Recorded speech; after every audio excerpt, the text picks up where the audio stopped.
Crimez.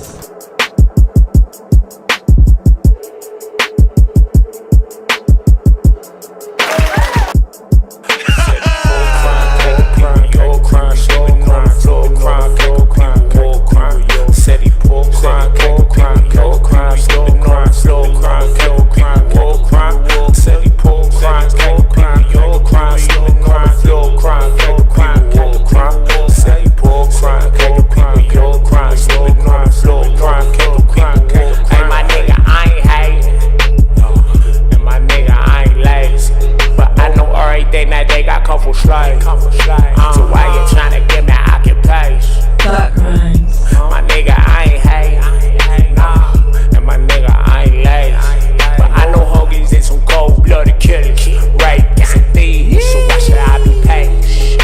I said he pull crime, can't crime, yo crime, living on the floor, crime, can't crime, war crime. Said he pull crime, can't crime, yo crime, living on the floor, crime, can't crime, war crime. Said he pull crime, can't crime, yo crime, living on the floor, crime, can't crime, war crime. Said he pull crime, can't crime, yo crime, living on the floor, crime, can't crime.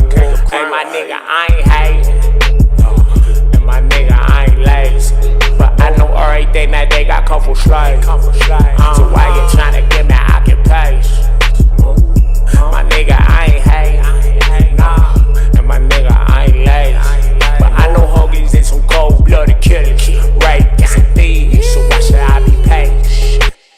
I feel like Babylon and Generation P8 with clean sense, uncommon, can you see straight? Freeze frames by the blockchain, the deep state, deep fake DNA. I'm mobbing with the think tank. You on the block with the guards where the beats done. What makes it loud for a law, get your beat stung. Freeze frame, make it hard for bombers roll through. That hating energy get barbecue beef bump. You work a third of the day to get the shame. Yeah, we got just like the murderers and rapists that you claim. And you climb, so we burn a little sage, then we raid in your spot. Get down and get your motherfucking ass down.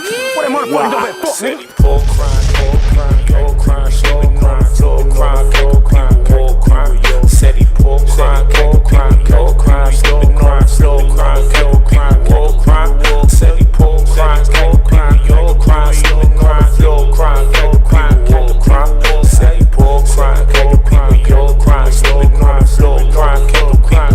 Hey, my nigga, I ain't hating, and my nigga, I ain't lazy. But I know everything that they got come from slaves. So why you tryna give me occupation? My nigga, I ain't hating, nah. And my nigga, I ain't lazy. But I know hoagies and some cold-blooded killers, rape and thieves. So why should I be patient? I said he pull crime, pull crime, show crime, flow crime, pull crime. Said he pull crime, show crime, flow crime, pull crime. Said he pull crime, show crime, show crime, flow crime, pull crime. Said he pull crime, show crime, show crime, flow crime, pull crime. And my nigga, I ain't hating, and my nigga, I ain't lazy. But I know everything that they got. I saw the check, nigga. So why you tryna give me occupation? My nigga, I ain't hating, nah. And my nigga, I ain't lazy. But I know hoagies and some cold-blooded killers, rape and thieves. So why should I be patient? If you pay attention to my bloodline, as far as the founding fathers go, I'm half Jewish, and they did have well, they were more of a slave holders than slave owners. I think that's what we get a little bit confused about history, is that they were investors, much like shareholders that you see on Wall Street. The very same Wall Street that I, during my first campaign, championed against. So Well, when it comes to the founding fathers, again, father being from Africa, possibly of African royalty, and my mother being of Jewish descent, I have no experience with these things. But Michelle cares more about these issues pertaining to the founding fathers and slavery than I do, or better yet.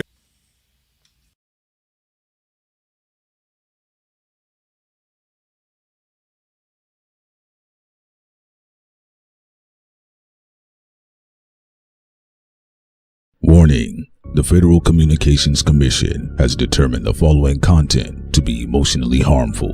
Snowflakes should not view this content under any circumstances, even if supervised by a G.I. Joe, Navy SEALs, Army vet, or someone with good common sense.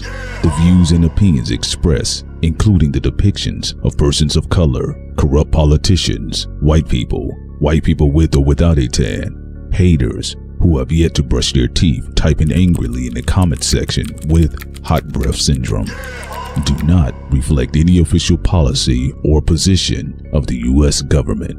This program contains graphic language, dark comedy, unique intelligence, creativity, a high credit score, and high blood pressure when triggered.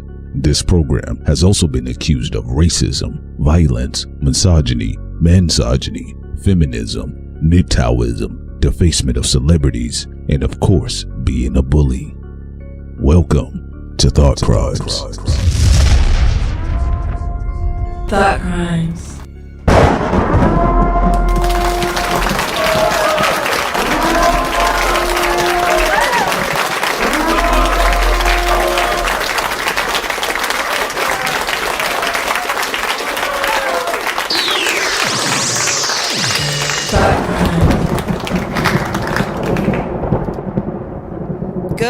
Good morning, everyone. Welcome to Thought Crimes. This is your girl, Sincere, and I'm here with... Yo, what's up, everybody? This is your man, Pete Solo.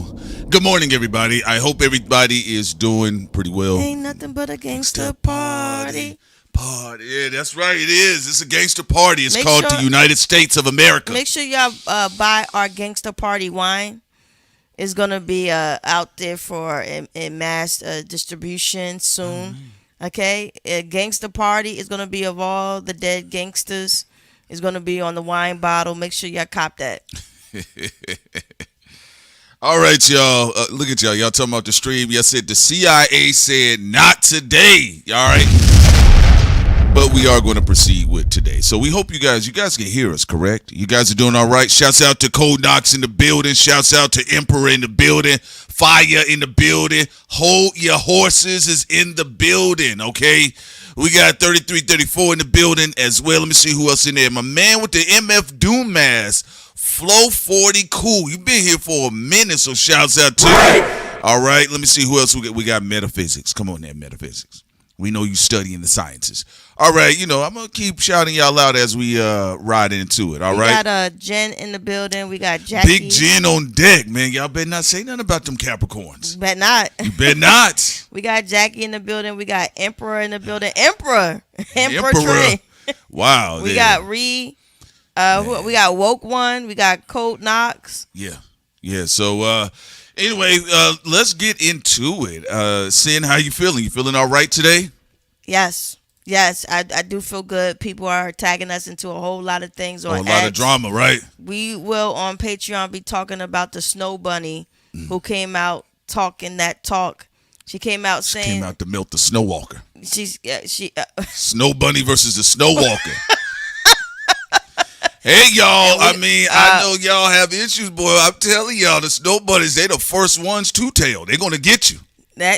No, Snow Bunnies do tell first. They tell first. You saw with Sauce Walker. Oh yeah, his Snow Bunny queen. She gonna tell on him again. He might as well gonna get ready. He can put out the weed all you. She right now netting a contract with somebody because she gonna tell again. I keep telling y'all, and y'all think because y'all niggas get a little bit of money It's your era. It's our era. You think you doing something different than Richard Roundtree with Shaq. That's why on that leak track with Kendrick and J Rock and Ray Vaughn said she was pillow talking. Fox 5 her. Fox 5 her. Yeah, man. They not Fox 5 and them white girls. No, they ain't. Them snow bunnies be talking. They got all the and then they talking like a black woman. Yeah. I got the tea. I got the tea. You got the tea. Tasha K. What's going on? What's going on? Gentrified Tasha's space. Impressive. What's going on? Y'all was hating on Tasha. Y'all was complaining about the black girls. Now the white girls, the snow bunnies, then went to the snow bunny podcasters. So, I just want to say I have some tea. Shouts out to Caitlin Clark. Yes, my favorite basketball player, by the way. Okay. So, I just want to talk about some of these rappers that I fucked, okay? Ooh, yes. What is a tea? They were so gangster. I mean, many of them said, like, they were going to fold me up. And I'm like, is that a sex position? And then I found out that, like, my life was in danger. And I just totally stayed away from them for, like, a couple of months. And then I came back outside. But damn, like, bro... Anyway, oh my God. Some of them have more money than others, you know? Okay. Oh, also, yeah, I never had to sign an NDA, you know. I'm never. White. Of course. You know, I hear that, you know, when you're like white, because I've heard from some of my black friends, you know, that deal with rappers, they have to sign NDAs, contracts, and then there's a gag order, and then in some cases they have to draw blood. But, you know, she told me that, you know, if you're a white girl like me, I don't, and I thought about it, I said, I've never had to sign an NDA. Well, it's black girls, they do too much compassion. Like, you know, you just got to go in there and get it, you know? You just got to go in there and get it. Hey, man, somebody tagged us in that one, and that snow bunny there, I mean, that is about as snowed up as you can get. She got on a turtleneck. Now you know you in trouble. That's good for you niggas. I don't understand you niggas. And I'm trying to figure out I've been doing my research. I've been doing my due to knowledge. Shouts out to the blue pill, red pill, due to knowledge niggas, right? I've been doing some research, and is it epigenetic with you niggas? Like, what happens? But anyway, we'll see what goes on. But I'm telling y'all, when them snow bunnies start hitting them podcast scenes, and they sitting down with them Caitlin Clarks interviewing each other, looks like a scandal's coming. It look like a scandal coming. It had a Playboy mansion feel to it, like a Playboy podcast or something. Yes. But getting back to Tupac and the Kennedy boys, where are we going to start with this, Prince? We got to start with the black. We're going straight to the black. We'll deal with the Irish later. Because we already opened up with the white, with the snow bunnies. So we got to go back black. Okay, so what do you want to start off with Tupac and what's going on with him? You know, the trial, you know, Snoop Dogg. Tupac's on trial again? No, his killers, the alleged... Oh, yeah, Keefy D. Yes. Yeah, Keefy D. Yeah. Hey, I told y'all, you know, if you're an ugly nigga in hip hop, you know, you're going to get praised. All right? Just to put that out there, you know, Keefy D, you know, teeth look like turnstile, they yellow and they butterscotch, and you get to say that he maimed and killed a nigga like Tupac, and everybody, man, let me shout him out. So here's the thing. Now some people say, okay, why do y'all have the Kennedy boys and Tupac in the same thumbnail with each other? Well, if you look at the byline, there is or the lower third, excuse me, not the byline, we're not in the newspaper, but if you look at the lower third there, we're talking about the dark ages that typically have preceded their deaths, all right? Now, you know, but the Kennedy boys are more directly actively tied into politics because that was their career. Tupac's career was politicized, and he comes from a political background with his mother, the late Alfini Shakur. But for the most part, he was an entertainer, you know, so he could act. He can, you know, I'm pretty sure he was working on playing instruments too, by the way, prior to his death. But what was interesting is that being a disruptor, whether you're at the bottom or you at the top, okay? If you at the bottom or the top, no Diddy. Whether you bottom heavy or top heavy. There you go, Sin. You already know. But there was a dark age that kind of preceded, and there were people that, and when I say about the dark ages, it was more like people wanted to have fun. So after the decade of assassination, starting off with, I could argue Patrice Lumumba, then we get to the Kennedy boys, and then we go into this whole era of the 60s. It was a wash. All right. It was just the dark era, and a lot of disruptors were popping up at that time, whether people agreed with them or not. Because eventually MLK, for all of the spoiled snot-nosed niggas that like to put in their rhymes, FMLK, at the end of his life, he was becoming a very powerful disruptor. He shook hands with Malcolm X. Man, he shook hands with Malcolm X. All right. Now, J. Edgar Hoover said, I would like to be a roach on that wall, right? He probably was. All right. So MLK went on to speak about geopolitical events, and he was talking about the war in Vietnam that later interrupts the career of the great Muhammad Ali and then some other black individuals as well. And so what happens in this era of assassination, this decade of assassination, it's really the deep state trying to look to maintain control, power, or even growing into more power and control, even by way of pop culture. Because what happens after the Kennedy death, Patrice Lumumba, Medgar Evers, what happens after MLK, Malcolm X, the 70s? Man, we just want to get coked up, get high, and have sex. The 60s were rough. We in the 70s, we letting our hair grow out. Look, man, we tried all that stuff. There you go. I want to be a barefoot, dirty hippie. Yeah. You know what, black Americans, we didn't like how y'all ran up on us with MLK, Rosa Parks, and Malcolm X. We're going to give y'all Superfly. We're going to give y'all Ron O'Neal. And again, but we did like how y'all gave up y'all businesses. Yeah, because we do appreciate the Negro League disappearing. Yeah, they. Right. We can't have the Negro League in the 70s. Black people lost a lot of strongholds. They lost the Freedmen Bank. Yeah, absolutely. Everybody is open to everybody. They lost. In fact, white people got the Negro League. They lost a lot of stuff. White people were given reparations with integration. I want to say that again. I'm going to put that out there, right there.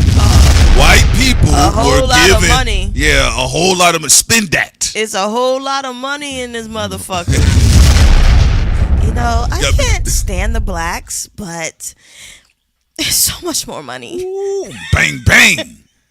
Y'all didn't tell me this money tastes so good.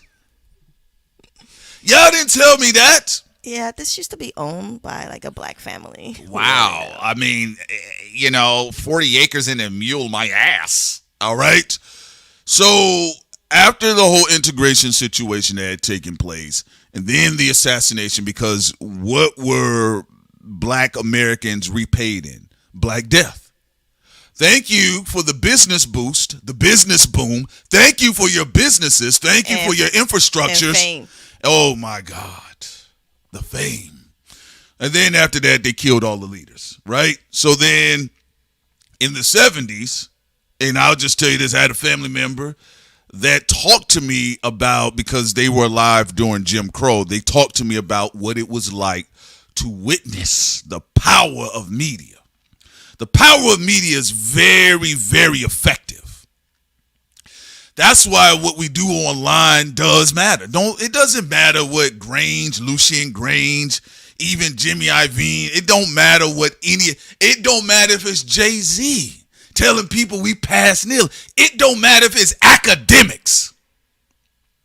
What you do in media, if you have a following and an audience, it matters, because after the deaths of a lot of prominent black people in the 60s, you had Sweet Badass with Melvin Van Peebles, and then you had Gordon Parks, the Gordon Parks assisted film with Superfly, and then you had the Mac. And around this time, the whole idea of freedom and liberation through a form of suppressed masculinity. I'm just speaking in this regard, where they lead off with the bad nigga complex. All right. And so what happens is they made those gains that once was fought for your humanity, right? Once was fought for your rights, Thurgood Marshall and what been going on, Brown versus Board of Education, all this other stuff that went on in litigation and legal and legislation. Well, it was reduced to the 70s is that you too can fuck a white bitch. All right? You too can be Richard Roundtree and Shaft. Now, don't get me wrong. People were having interracial relationships in the 1920s, though. I know, but it That's just the advertisement. wasn't the same without the coke saying. It's just that they added coke on it in the say? 70s.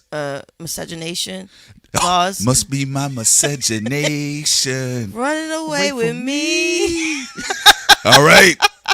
So you see how dumb the United States is? Why sprinkle coke on them? Why they making dumbass laws? Like, you get what I'm saying? Miscegenation. Miscegenation was such a I heard in Kansas a stupid ass law.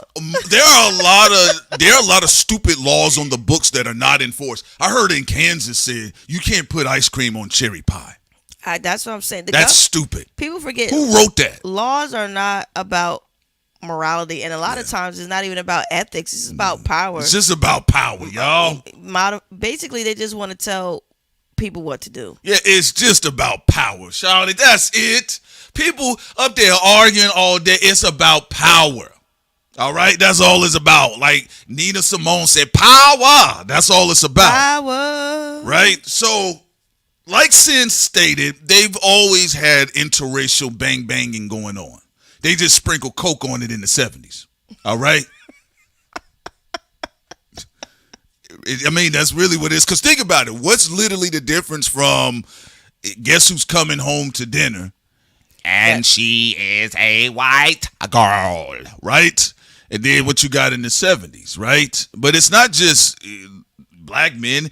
They had it with the sisters, the soul sisters. Right, sister. You know, films like Hunky and the Nigga. Shit was stupid. Nobody can ever talk about anything going on in this era. Did you see some of the names of the films in the 70s? Crazy, right? But it wasn't just blaxploitation films. Like 70 films was weird. They had they just had like very explicit films. Yeah, I don't even want to go into some of it. What's that? Even that director with like the little pink mustache. No, I mean the little black mustache is like a pencil mustache. Oh, I get what you said. He's a director. But he looked perverted. you know what I mean? Why do you? Because you got to think about like how perverted you are to shave something like that. He is. I can't remember his name right now, but he was a big director in the 70s, and he was a big pervert. His films was disgusting. Now, you know, allegedly, Sin, they were saying around that time that was the acquisition of the media in Hollywood by the CIA in the 70s. All right? Look, they said it, not me. Roman Polanski. Yeah, another weirdo. And people felt sorry for him back then because his at the time the mother of his child got murdered by what's the weirdo? Charles Manson. Charles Manson. But they all knew each other. Charles Manson's crew right slaughtered her and the child. Yeah. And so then at that time, the Tate murders. Yeah, people thought, oh, Roman Polanski, he's such a nice guy. It was so sad. We don't even know. That was his homeboy. You know what? I was going to say, but we don't even know if he set it up. Yeah, that was his homeboy. I have no evidence that he did, but later down the line, decades later, when he sexually assaulted a teenager, I mean, it's not far-fetched that he possibly set his girl up. I'm just saying. Look, y'all got to understand something. A lot of those people were all running with each other. They all didn't use deodorant. They all snorted out the same tray. Okay? Sometimes it's just a homeboy. People was having musty sex. Yeah. In the 70s. Yeah. And you had to look at the black people that went over there. Everybody. The hippie thing, it looked like that. It did. It did look like musty sex. I mean, the cleanest hippies that I think I probably saw might have been Shaggy and Scooby-Doo. But how did you see them? You wasn't born yet. I'm glad. He wasn't alive. No. So around that time, though, in the 70s, you saw a lot of fornication, people having fun, a lot of occultic themes popping up. People were obsessed with satanic panic. It was a lot of that going on. Because in all the 70 films, the 70 films had no filter. They were just doing the rituals. Right. And they had the sigils on the floor, and they would just do it. Yeah, they were. They would just do it. Yeah, because you got to think, a lot of stuff go in loops. And then they thought they were being. This is where the first edgy. Yeah. I'm edgy. The edge lords. Like I worship Satan. Worship Satan. Yeah, that's it. And then they were like do their little rituals and stuff, and they thought they were like hardcore. Right. No, they did. They really did. And they was all drugged up too. Because you got to think about it. Coming behind something such as the death of JFK. Now, we told you guys, JFK was disrupting a lot of gang networks. You know, I know a lot of the Don't Tread on Me boys just like to say it was only about the Federal Reserve. They like to just say, and that's what it was, and that the Kennedy boys was clean. No, they were dirty. They had their own dirt, but they were disrupting things. And people say it like saying when she brings up the Nixon tapes. It's not damn Irish blood. They wouldn't stop. Yeah, it was the Federal Reserve. It was the CIA. Then he was saying that, you know, secret societies shouldn't be secret societies. Come to the light. And, you know, also he was just interfering in too much, I guess, for the deep state. It was. All right. So, but the general public did not know any of that. Okay. That was their 9/11 at the time. So they didn't know anything. They just like, what the hell happened? The president got killed. And then from that point on, you never seen a U.S. president in a drop top anymore. But like drop top, raindrops. But the thing about this is like, come on now. Like the fact that people didn't do anything about it. Okay, you saw JFK get dropped. Right. Then you saw his brother get dropped. RFK. Like it's like after a while, like you can't be like something's just a conspiracy. They both got dropped back to back. Like that's like the Comets. Like come on, like well, come on, say it now. Like they were focused on trying to reverse Jim Crow, and they both got popped in the head, right? Yeah. But you know, around that time, though, saying, listen, Americans are going to have to be honest with themselves. This is a raggedy nation. This is a fucked up nation. It's beautiful, but there's a lot of raggedy shit that goes on in this country. There were people that were quietly happy that JFK got popped. How dare you, on the cultural level, how dare you integrate blacks into the schools with little white children? Now, of course, people that want to market JFK's death in the favor of their party, they will say he got killed because of the blacks. He was trying to help the blacks. When we told you guys, and you guys can do your own research, there's a bunch of books out there. It's like maybe fourth on the list. Thank you, Sid. Come on, Sid. It was the CIA and Federal Reserve and all that other stuff. Alan Dulles. You got to go look him up, all right? So the reason why I'm saying, though, why there were some Americans who were happy, because there were a lot of Americans who were happy about the removal of DEI, despite it not even helping black Americans. Nothing has changed, you all. Everything's rhyming. So there were some people in the country that were quietly happy that the Irishman got popped. Filmtown said fifth. He said actually it's probably fifth on the list. Right. Concerning black people. It's all the way down there. They wanted to integrate black people for them coins. Got to get that money. Because they're greedy. Yeah. But just like they were looking to tax women. They wanted, and they also wanted black people to eventually be a permanent underclass. Right. But anyway, getting back into this situation, whether we're talking about Dallas, Texas, is where JFK ended up getting killed, and then the Daily Plaza, yes, and then Robert ended up getting killed in Los Angeles, and then California, and then with Pac, he ended up getting it in Nevada. Right, and Pac and JFK, both Geminis, basically executed in traffic in transit. Now, what they were telling you at the time with JFK was that there was the book depository, that Oswald was such an excellent marksman that he was able to hit 2 politicians with one magic bullet. Just like melted steel, like gasoline melting steel, okay? So I want y'all to think about, that's why I'm saying, not to be disrespectful, folks, but Americans have always been stupid, right? If you think about it. JFK did, Robert did, Maryland, suicide. Yeah, right? Think about it. What is going on? Martin dead? Yeah.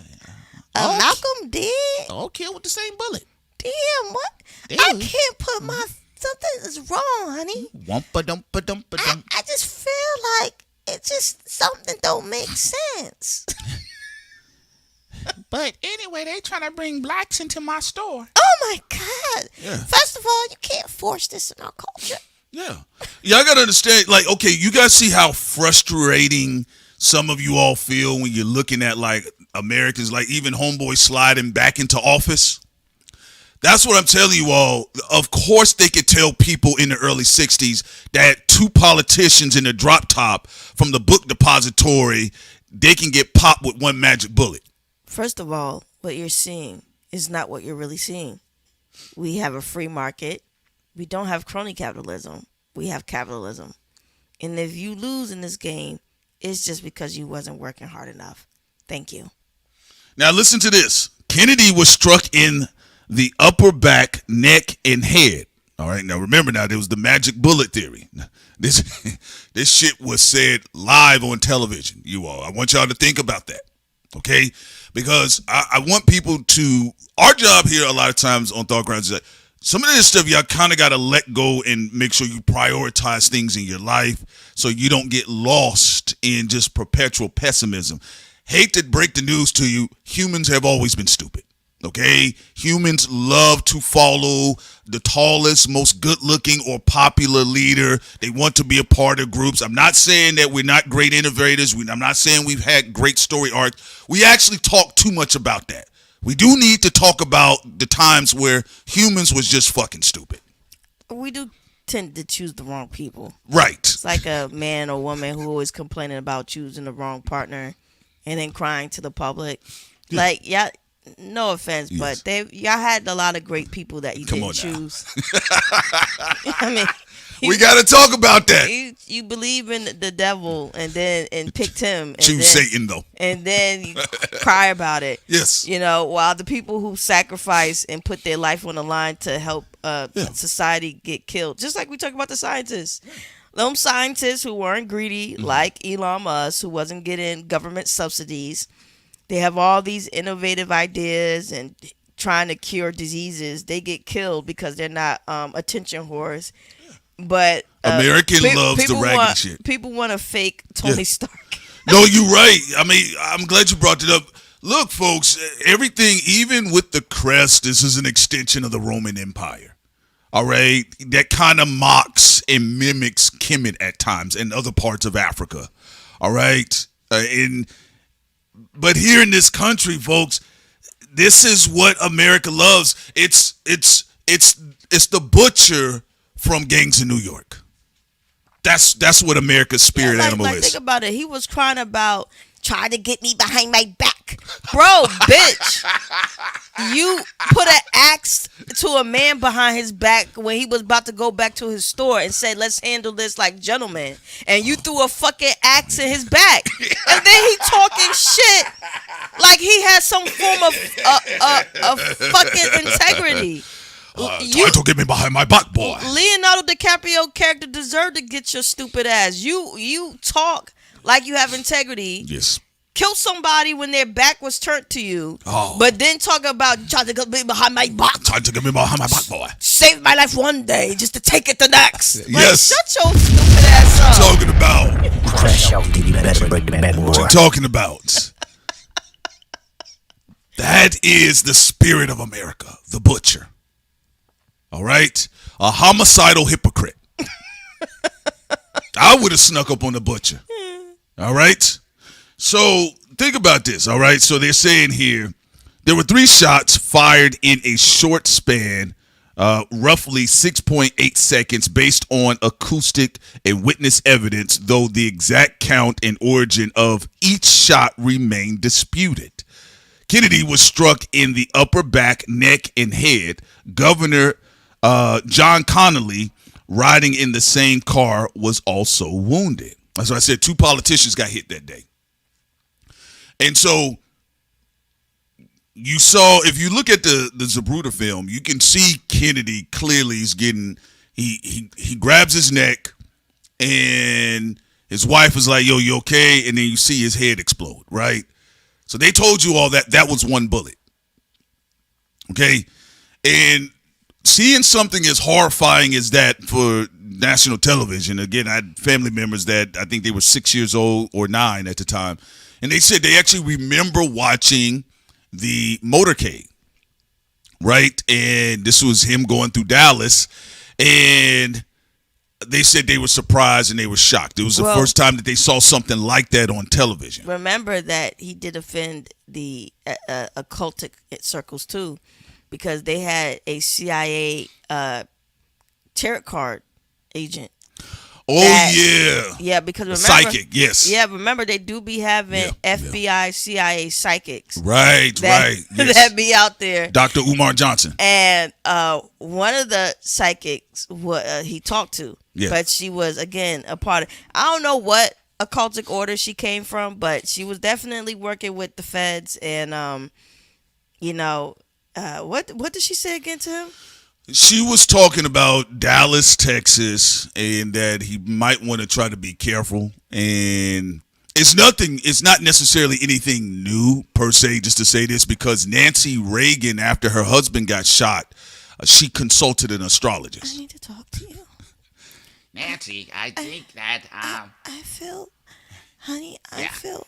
My arm. I feel Bush is trying to kill you. You think so? Yeah. I don't like him. I don't like him either. Why did you pick him as your VP? Nancy, they shot me.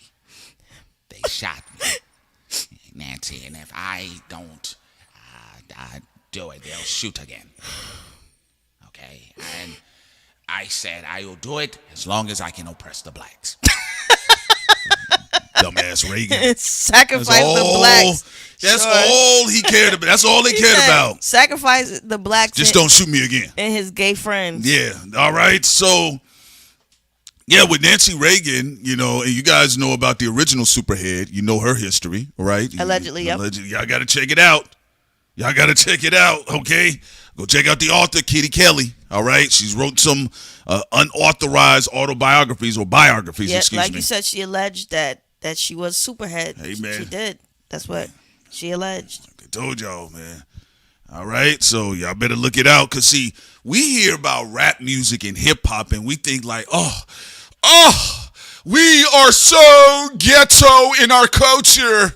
We're not as hood and ghetto as politics. Well, I'm tired of people don't even know what ghetto means. First of all, ghetto is we call that, again, cultural diffusion. And let me tell you why. Come on, let's talk about it. First of all, when you talk about ghetto, that's not even a black thing. Ghetto is a European word where they pushed, on the groups that they found unlikable in Europe into slums and ghettos. Okay? One of the groups that they pushed into the slums with the Jews because they said they couldn't be trusted. And they've pushed, gypsies into slums as well because, they said they couldn't be trusted, and so on and so forth. I do not understand why people keep thinking that ghetto has something to do with black. Yes, are there blacks who were pushed into slums in the United States? Yes, and those would be ghettos, absolutely. But when people be attaching ghetto just to black, I'm like, what the fuck you talking about? Is the first peoples of the ghettos were Europeans that the noble class didn't like. Yeah. And then also when you go into a more modern society, the people that they first of all redlining, when you put undesirable groups into a zone, that started in Europe, and then eventually in the United States. So I'm just kind of looping this in real quick so y'all can understand like what you saw after Kennedy's death, because I'm gonna want to go to Tupac first, all right, and then we're gonna go back to the Kennedy boys, okay? Because there's a lot of inconsistencies, and then you saw to get the attention off the Jiffy Mix files, then they throw out all those pages about hey, look, y'all want to know about Kennedy's death? I said, well, a lot of the people that really wanted to know about it, they're dead now, you know. So one conspiracy to hide another conspiracy, ain't that something? We're going to expose an old conspiracy to hide a new conspiracy. So if you think about it, though, Kennedy and his brother did have a lot of disrupting energy, okay? And RFK did say, you know, if it's his last thing he'll do is that he'll break up the CIA. That's why Nixon said that damn Irish blood. I want y'all to understand that.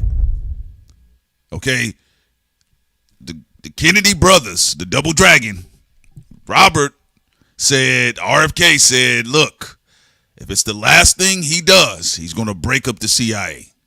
Okay, now I don't know what's up with his son. It kind of seems like he's on some other stuff. All right, His son is playing ball. Yeah, you know, and keep in mind, remember, what were they able to put out there? Oh, saying the Kennedy curse. It just seems how all of the men keep getting killed. He was using his people's credit card to gain trust from the public. Yeah. But just because you associated with somebody don't mean I trust you. No, yeah, that thing is maxed out. All right. So going back to Tupac here real quick, because Kennedy's legacy, though, you know, and again, he was killed in basically in the middle of his first term. Overall, outside of his assassination and them being able to market a Santa Claus image of John F. Kennedy with, you know, integrating black people into, you know, public schools, and they're able to get Sandra Bullock to play in some sort of film like A Blind Side that, you know, white liberals can champion and at the Oscars and take selfies with Lupita and say we made it, right? You know, I mean, it's money, it's marketing, it's Hollywood, so I get it, right? But if you really think about it, there's not really much else talked about concerning John F. Kennedy in public schools growing up. You know, it's kind of like, oh, yeah, that's the guy that got shot. Pretty much it is, yeah. That's, I mean. In school, that's pretty much what he said. You know, he worked his way up, and then he got shot. He got shot. That's all they said. Oh, and he helped some black kids. That's it, and got shot. That's what they basically summarize it as. Right. And then they summarize it, too, as his brother also got shot. Right, because there's a schizophrenic love and hate dynamic that a lot of white folks in America do have with John F. Kennedy. On one hand, you know, there's these guys, these conspiracy men that are like, oh, you know, John F. Kennedy, as they say, he was the last sitting president. Well, ever since then, we've had a bought and paid for president. But he was bought and paid for too. Talked about it in Illinois. He wasn't the real president either. That's why he got shot in the head. Just like Black McBain said, Kennedy has no legacy. You know, the failure of Cuba, also what happened in Vietnam. It basically, he didn't even know that there was a shadow president. No. And that's the problem. The problem, like Jimmy eventually was like, wait a minute. Jimmy Carter. Jimmy Carter's like, I don't run nothing.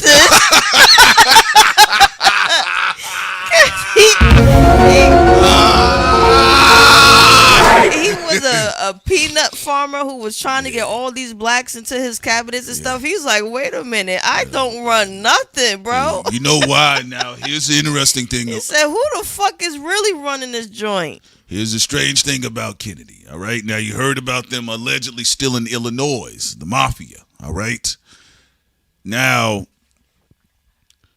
nothing is as clean as it is historically marketed in the country. Okay? That's even right down to Tupac. Okay? You know, Tupac died at a chaotic 25 years old. Okay? People around that time, they saw the nigga as a nuisance. Okay? Millennials have been raised on the hologram of Tupac. We don't know him like that. All we know is that he died and he keeps making albums.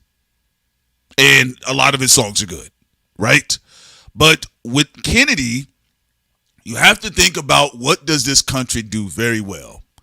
If you are powerful enough and you have a lot of clout and you are a disruptor or you are not going along with the program, and like they tell you, nobody's bigger than the program, they kill you and then they make money off of your death. But I also think, too, they have killed people who were minding business. But I would say the reason why Jimmy Carter didn't get murdered versus JFK, the Kennedy boys, is because they were a part of the mafia. Their father was a part. The mafia helped them. Yes. Now, yes, Joe Kennedy. they had a positive moment while in government where they wanted to do the right thing. But it's kind of like getting all the things you ever wanted based off of like a black death card. And then once you're there, you have this so-called awakening. But like you still got there a certain type of way. Yeah. You know, with Peanut Guy, who's a peanut farmer in Georgia. They were like, you know, he thinking he running thing, we'll let him know and he'll shut up. And he did. Yeah. You know, Mr. Peanut Guy, you know, he found out real quick, you know, he's not I don't run anything. What am I the president of? Right. Coffee? Yeah. And then right? Ronald Reagan was allegedly just a bisexual fucking actor. Hollywood. Who got in and they shot him in the arm to let him know, bitch, you better get in line. I will choose George Bush. Like, you know how you got in here. Shot him in the shoulder. And they gave him a warning shot. Now, you sit your bitch ass down, and I know the Bushes are trying to kill you, but you going to pick them as VP. George Bush Sr. as VP. George Bush, Prescott Bush, right, was doing security detail for JFK. That should tell you everything. Crash out, think you better break the back door. That should tell you everything right there. Okay? Look. All gang members in the streets do is mimic the gang members that are in government. That's it. Okay? The reason why you talk about them the most because you can see the niggas. You can't see the gang members in government. I mean, they're very seeable, but people don't pay attention to them because they're too busy looking at black people. I do agree with that, but they're very visible. Like Trump, he's a slumlord. There you go. Slumdog millionaire. Yeah. Like, he's very fucking obvious. You looking at a nigga with a dirty rag. Steve Bannon at the bus stop. Steve Bannon is allegedly connected to Mossad. He up there in the Epstein files. They're very visible. Very visible. People see their pale asses. There you go. Behold the pale horse. And Steve Bannon is a set jumper. That nigga is a set jumper. They see them fucking criminals. They see them thugs, and they just don't want to call it what it is. They thugs. That's it. And you looking at them at purity for what? All of these people are thugs, okay? It's thug nation. Mafias run the fucking world. They in Sweden. They in South Africa. What they tell you about? They in Japan. They everywhere. Like, well, I don't know what people are talking about. And in the government, they always been thugs. They always been thugs. You know what? When white Americans saw Kennedy get his head busted open, that was their first time seeing a drive-by.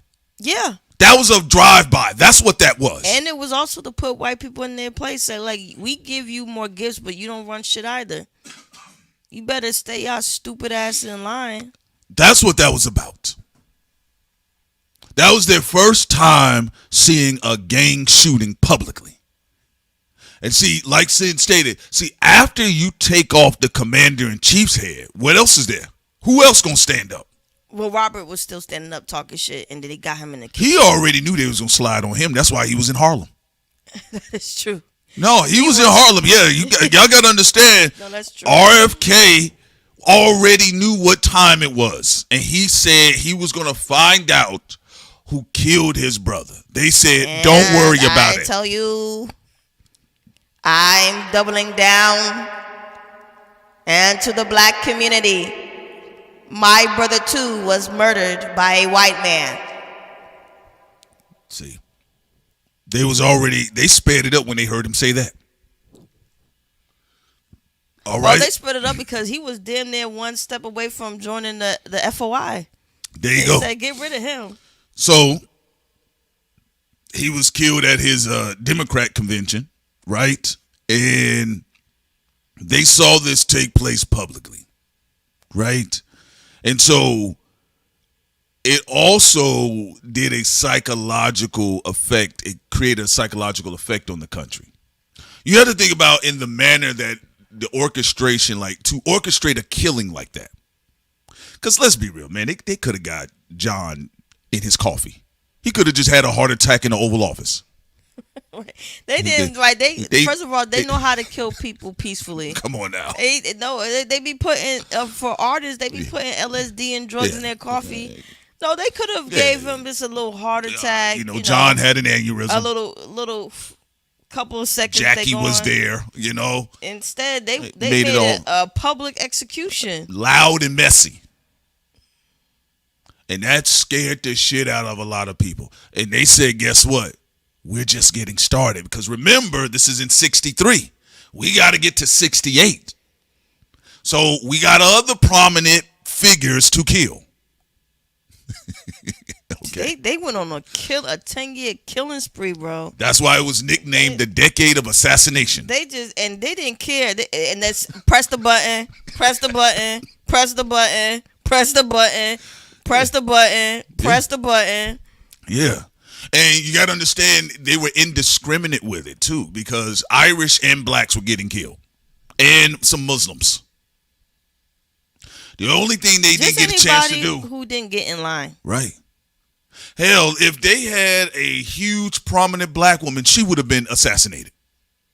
Anybody that had charisma or pull, this is why in the 70s, they put so much money in Hollywood, because they did not want a repeat of these personalities popping up like they did in the 60s. All of your leaders will be on film. And I know we get in our black circles and we think like, man, white people ain't got no leaders leading them. Yes, they do. Celebrities. Yes, they do. Those are your leaders. Farrah Fawcett. They went from JFK to Farrah Fawcett. And then they start playing the music. Yeah. Na, na, na, na, na, na, na. And then now the kids like, man, yo, Farrah Fawcett, man, she's so cool. Look at the fucking poster on the altar in their home. Yep, fourth house. We worship Farrah Fawcett. I worship her brain. Now, remind you, they also... We worship just people in the performing arts that are in the industry that are also told to put certain messages in their art to make sure you settle down. There you go. I want to feel like I'm doing something pro-black, even though I'm not changing anything.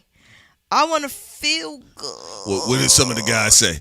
Well, I'm getting back at the white man by having sex with his great-great-granddaughter. That'll make me feel good.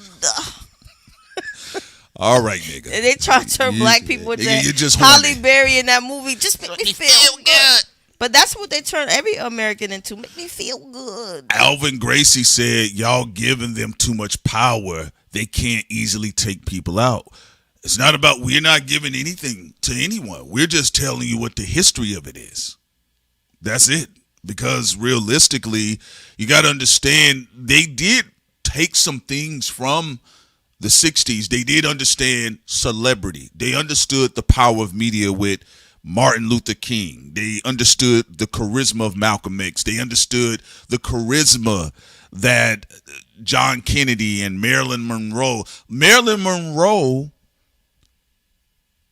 was the side piece singing to her dude in front of his wife. But charisma So they understood that. It's also overrated because you rely too much on it.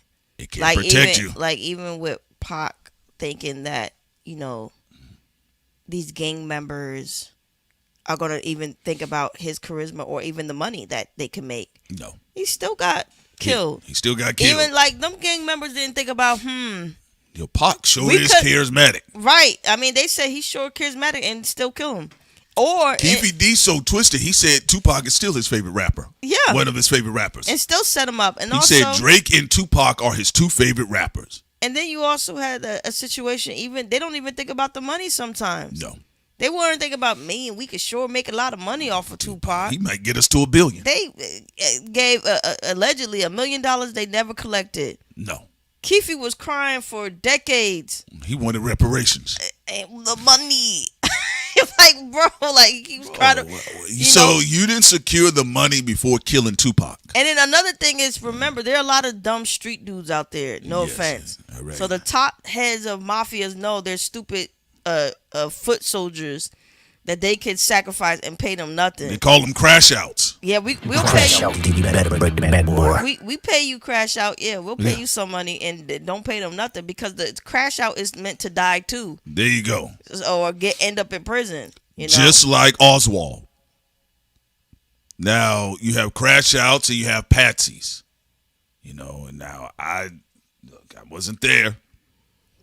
I wasn't there, to but your point, like who assassinates somebody and don't even get their money first? Like, I mean, who don't even get half of the fucking payment?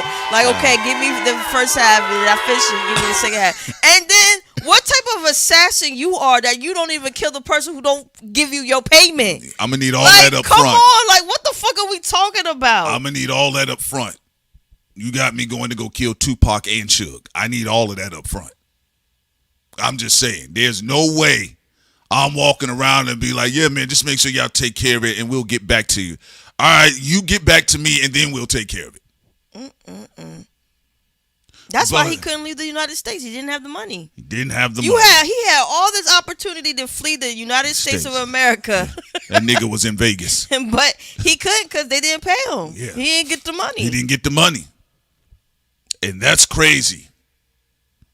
That is crazy. Now, some people do allege that Orlando Anderson was a patsy himself, just like Oswald.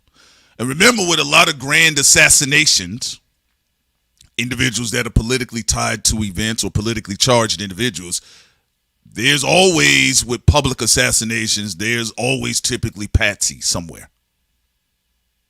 Now, you have people in hip-hop telling you, well, was Orlando a patsy or was he an assassin? Who knows? Only Keefy D will tell us. And Micro Penis Diddy. Like, the more I think about it, I was like, boy, hip-hop was really being bullied by a Tootsie Roll. But anyway, after that grand death, though, what happens in both cases, you know, you have this kind of like spiritual awakening because there's a lot of suffering, you know, so there's like forms of enlightenment that is taking place. So then you hear people, they want to get more into the arts, you know, so in the 70s, like, let's just do film. And of course the CIA say pumping money back there. Yeah, film. Yeah, we're going to put money into take the black people shit and call it blaxploitation, right? Because they resuscitated Hollywood. Black people resuscitated Hollywood. And with Tupac's assassination and Tupac's murder and killing, and with along Biggie Smalls as well, then you started seeing like people get more into their money bag. And this is where you start seeing like the Jay-Z's. But everybody brings up Jay-Z, but people forget about Kirk Franklin. Because there were people. Do you want a revolution? Yeah. Do you want a revolution? Yeah. All right. So people forget about that. There were a lot of people that were shocked They were scared. And then there's some people said, this is the devil. I want to go to gospel. Right? Remember Diddy, even around that time, they said he was playing with the idea of releasing a gospel album. Also, guys, an assassination is a premeditated murder of a prominent person. So Tupac would fall under the definition of being assassinated. Sorry, Chris Rock, we disagree with you. And also, Biggie got wrapped up in that too. He would be considered assassinated as well. Okay, 2 for 1. Yep. All right. So 2 for 1 sale. Yeah, I know. So you had this era where everybody was like, we getting money, we just having sex, we having fun, let's just get into the arts. Hey, Nas is on the big screen with DMX. It's like, let's just get into movies because, that's what we want to do. Then you kind of have a fallout of flattening that does take place because people want to get back to the real somewhere. Right, and to also act, they say characteristics for an assassination. The motive is the act is usually driven by the desire to destabilize a government, force political change, or exact revenge, or just eliminate an opponent. So with the eliminate an opponent or exact revenge, that would fall for Tupac. Yeah, and also shouts out to JS says, read the FBI War on Tupac by John Potash. Yeah, I actually checked out a lot of his interviews. He's kind of been on the circuit for a moment, and he talked about this web of assassinations and propaganda pieces against particularly influential black personalities in the media, and how Tupac was on the back end of that. So you can argue Nina Simone, Bob Marley, and again, remember in entertainment, and this is the thing that sometimes I want our purest intellectuals to exit the room. Black actors, black art, and black celebrity has always been politically charged. Even when they were trying to mind their business, the government, they got the attention of the United States government all the time. That's actually been a very long history with black actors. Well, also the feds and CIA, they monitor everything, so nobody is not being watched. Well, some people. That's why you see with the NSA, and it keeps progressing worse and worse with people being monitored. I mean, everybody. No, you're right about that. I forgot somebody in our chat said, once you have a social security number, that's it. You locked in, and your birth certificate. That's it. It's game on. They keep it all that. It's in a file. Yeah, and with Tupac's death and Biggie's death, you guys got to keep in mind. When you seen when Nipsey Hussle got killed and Pop Smoke got killed, and what they say in the streaming services, their streams went up 400%. So what do you think that archetype is off of? It's off of Tupac and Biggie's death. Well, they said allegedly Jimmy Iovine was the one who said to Suge. This is what Suge claimed. This is what Suge said. That Jimmy Iovine said, "Well, you got a dead rapper, so that's you gonna make money." Off of that. Yeah, he said, congratulations, you have a dead rapper. Which Jimmy Iovine was not wrong, because a bulk of Tupac's wealth was made after his death. He sold more records in death. I think right now he stands at 75 million records sold globally, like hard albums. The problem, though, I think, where Jimmy, if he did indeed said that, because I can't confirm or deny, but if he did say that, Suge Knight, call in. It would still be dumb to me, because actually Tupac would have made more money alive. He had a lot of films to be in. Like, if he would have been in all the films he was supposed to be in, and plus the music, right, he would have always been this. Yeah, but they didn't want him to run for senator. Tupac was erratic. That 30, that nigga probably would have been a senator. I'm gonna be honest with you. So. Well, I would say, Gringer, it's a bit of both. What is in order what do for they say? you to be an asset to the prison industrial complex? That means if you turned it around, you could counter that, because we're talking about transmutation and alchemy, right? So, if you are an energy that can add more into the prison industrial complex, which you are right, Tupac did, with glorifying it, you can also reverse engineer that and put people in the other direction. Mm-hmm. And also remember, even before we get to Pac, there was already a growing subculture within Black America with going to prison not looking necessarily as a negative thing because we've seen so many revolutionaries and innocent people go into prison. So if you remember, even when a lot of the children that were marching during the civil rights movement, a lot of them were put into prisons, and their photos taken as being a criminal, and so it became popular, like a badge of honor, that you're going into the prison system because you're fighting for something you believe in. Then eventually it got merged into the hip hop stuff of being gangsta.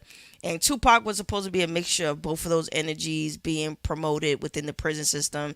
And then also you can't forget that eventually nowadays, people make money off of old Hollywood stars who got arrested and they got their prison photo. So it's all over the place, but people also forget like we talked about with Frank Sinatra. A real important part of the prison industrial complex is the fact that you did have a lot of innocent Black people put into the prison system.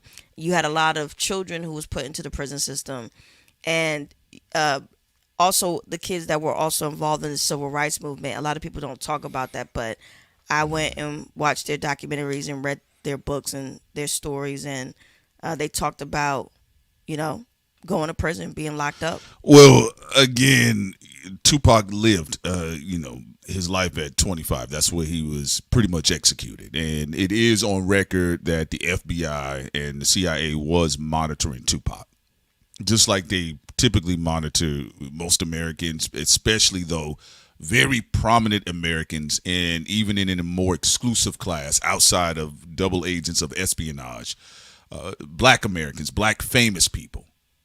I'm sure they have dossiers on Jay-Z, Kendrick, Drake, all of the Black niggas that you either love or hate. They got dossiers on them. Right, and it doesn't mean so for somebody people to get that to be understood, just to say this real quick, and I do find it fascinating that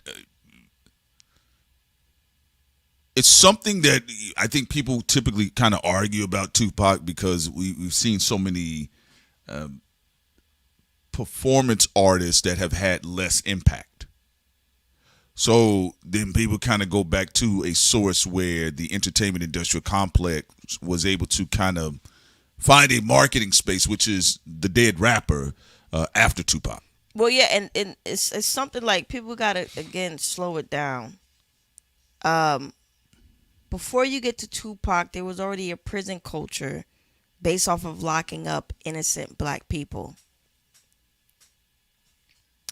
Even children. Even children. Yeah, even children. This is long before Tupac even comes into the picture. Many of them, when they came out of prison, they were talking. They weren't looking at it as a negative thing of going to prison because they didn't do anything. Laws can turn innocent people into criminals. Remember, laws has nothing to do with ethics or morals. Now, a law can be based off of morality or ethics, but usually laws are created based off of power. So, innocent Black people were put into the prison system in large numbers, right? By the time you get to hip hop, we're talking about record labels created by Italians and Jewish people who eventually got the idea to flip it into a financial business for them. Pertaining to where even going into Tupac, where his major mistake was the thug life thing, even though I get what he was trying to do with it. But you don't do things like that in those people's, on their monopoly board. It wouldn't matter anyway. They already put the, go ahead. Because what they do is they don't give you a chance to flip it back.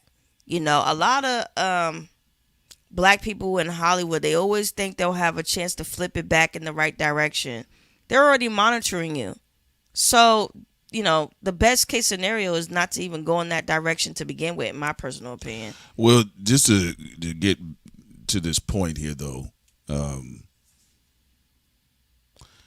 when you think about Fred Hampton, or you even saw when Martin Luther King was arrested for civil rights protests, it wasn't about whether getting locked up was seen as like something glorified. There was no glorification there. Those were risks. And that's how most of the black people, because I have family that's from that era in Georgia, all right? So they talked about what was happening and what was going to be their next strategy. And it was about injustice. We're not talking about Hollywood. When you start talking about glamorizing, you're talking about Hollywood. That's what entertainers do. That's what rappers do today. That's what celebrities do. They glamorize it, and that's what marketing agencies do. They glamorize it, right? Well, so movement was the first one to show the pictures of people being arrested and people being in prison because it was one of the first movements that documented everything, including people's prison photos, which in some of the communities it did become popular because people were like, these people are fighting against injustices. It was about bringing awareness. Exactly. We got to humanize this. All they did is just transmute it in hip hop in a negative way. Yeah, something that started from the civil rights movement. Yeah, this isn't the Butler. Okay, it's just like you start seeing more active dynamics of media when you get especially towards the Black Panther era in Oakland, okay? But this was about just bringing awareness because black people did know about segregation laws. They also understood they were living under Jim Crow everywhere. And you also knew the hotbeds in the country with the sundown towns and things of that nature.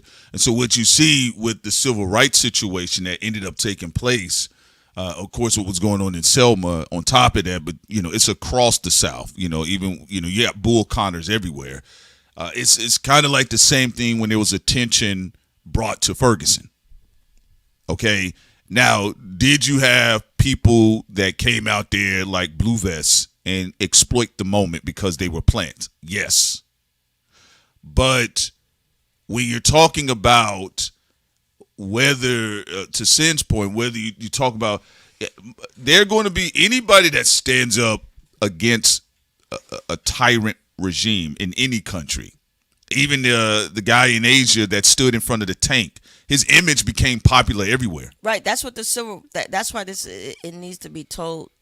Y'all got to understand it correctly. The civil rights movement was one of the biggest movements in the world where it documented everything through videos and through photos. People were able to see everything. If a kid got killed or murdered, it was put on the front page newspaper. If civil rights activists or kids go to prison, it was put into the newspaper. It was everywhere. So a lot of people re-engineered that. Even Steve Bannon. Steve Bannon just didn't re-engineer the Obama campaign. He talked about a lot of them are even re-engineering what happened in the civil rights movement. When you see Jake Lang ugly ass and all these disgusting people, even with Trump, you think Trump's mug photo and all these people, like the ideas they come out with, they come in with their own ideas? No, they're not. They keep remixing the civil rights movement. And they also keep trying to re-engineer it to also push black people out of prominent positions. So even going into hip-hop and even going to a figure like Tupac, that's re-engineering something into the negative because the civil rights movement also reached out to a lot of celebrities, right? For the message to be pushed further, even though they weren't the leaders of the movement, though, but they played a prominent role.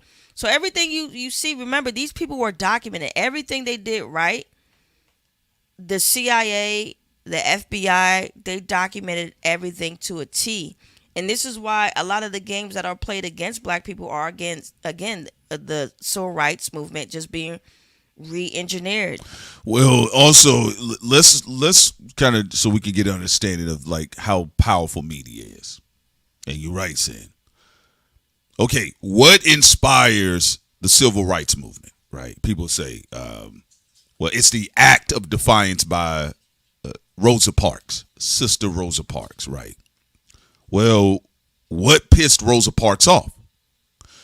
It was the visual of Emmett Till in his casket, that the mother wanted the world see. Mammy Till Mobley wanted the world to see what hate did to her son. No white newspaper, no white newspaper in the nation would touch it, with the exception of John H. Johnson. You need to look him up. A historical figure in black media, John H. Johnson. He was the owner of Ebony and Jet magazine. He originally started off with the Negro Digest because when he worked in publication, he realized there were no circulatories for black folks, right? So John H. Johnson put Emmett Till's picture in his magazine. I believe it was Jet at the time. That boosts everything concerning Ebony and Jet because black people got to see it, white people got to see it, and that image is what stood out in Rosa Parks' head when she sat in her seat and she said she's not giving up her seat. And she also worked for an agency. Okay, so it was Rosa Parks all tied in together. Yeah, Rosa Parks, it was organized. Like a lot of the leaders, they trained. Okay, these people trained. First of all, you don't just, in most cases, you don't just throw a regular person into these situations. Nah, hell no. They got to be tied to an organization. There you go. It's just what it is, y'all. The civil rights Hate to tell y'all. The civil rights was a very sophisticated, planned movement. It was very intricate. And this is why you have sloppy versions of it that still works to some degree, because even the sloppy versions of the civil rights movement give other groups some legwork. But it's a good skeleton. Rosa Parks was a part of a black agency. Mm-hmm. And her being on the bus was to purposely cause mayhem so people can boycott and make them lose money. So she was a rebel rouser, but she was also trained so she could psychologically deal with it and understand what to do. Yeah. And this is already documented for everybody to see. Like, they trained college students, they trained black people, they trained ministers over. You can see the photos online. You can go online and see them. They were training themselves to deal with racial epithets, to deal with the possibility of physical violence. They trained themselves like soldiers. Then they went out there so they can convince the media. And also, Prince is right that it's also the civil rights movement worked off of the loose skeletons of people before them who made smart moves. Ida B. Wells is one of those people. Ida B. Wells, to stop lynching in her area, her local area, for 50 years, she used the international community. So she used her writing skills for newspapers. She would go out there and show the international community, oh, look at, this is what they're doing to black people. And, you know, white people scary as shit about their reputation, even though they be doing dog shit antics. But anyway, by her doing that and opening up to the international community, it put pressure on people to try to pretend to be civilized so they could still keep doing their deals. So, you know, the civil rights movement is a combination of people who use the press to their advantage that were black to try to lean things towards justice for their community. And what the civil rights movement did is they saw that, they learned from that, they saw what also happened with Emmett, like what you said, Prince, and they built off of that and came up with the movement.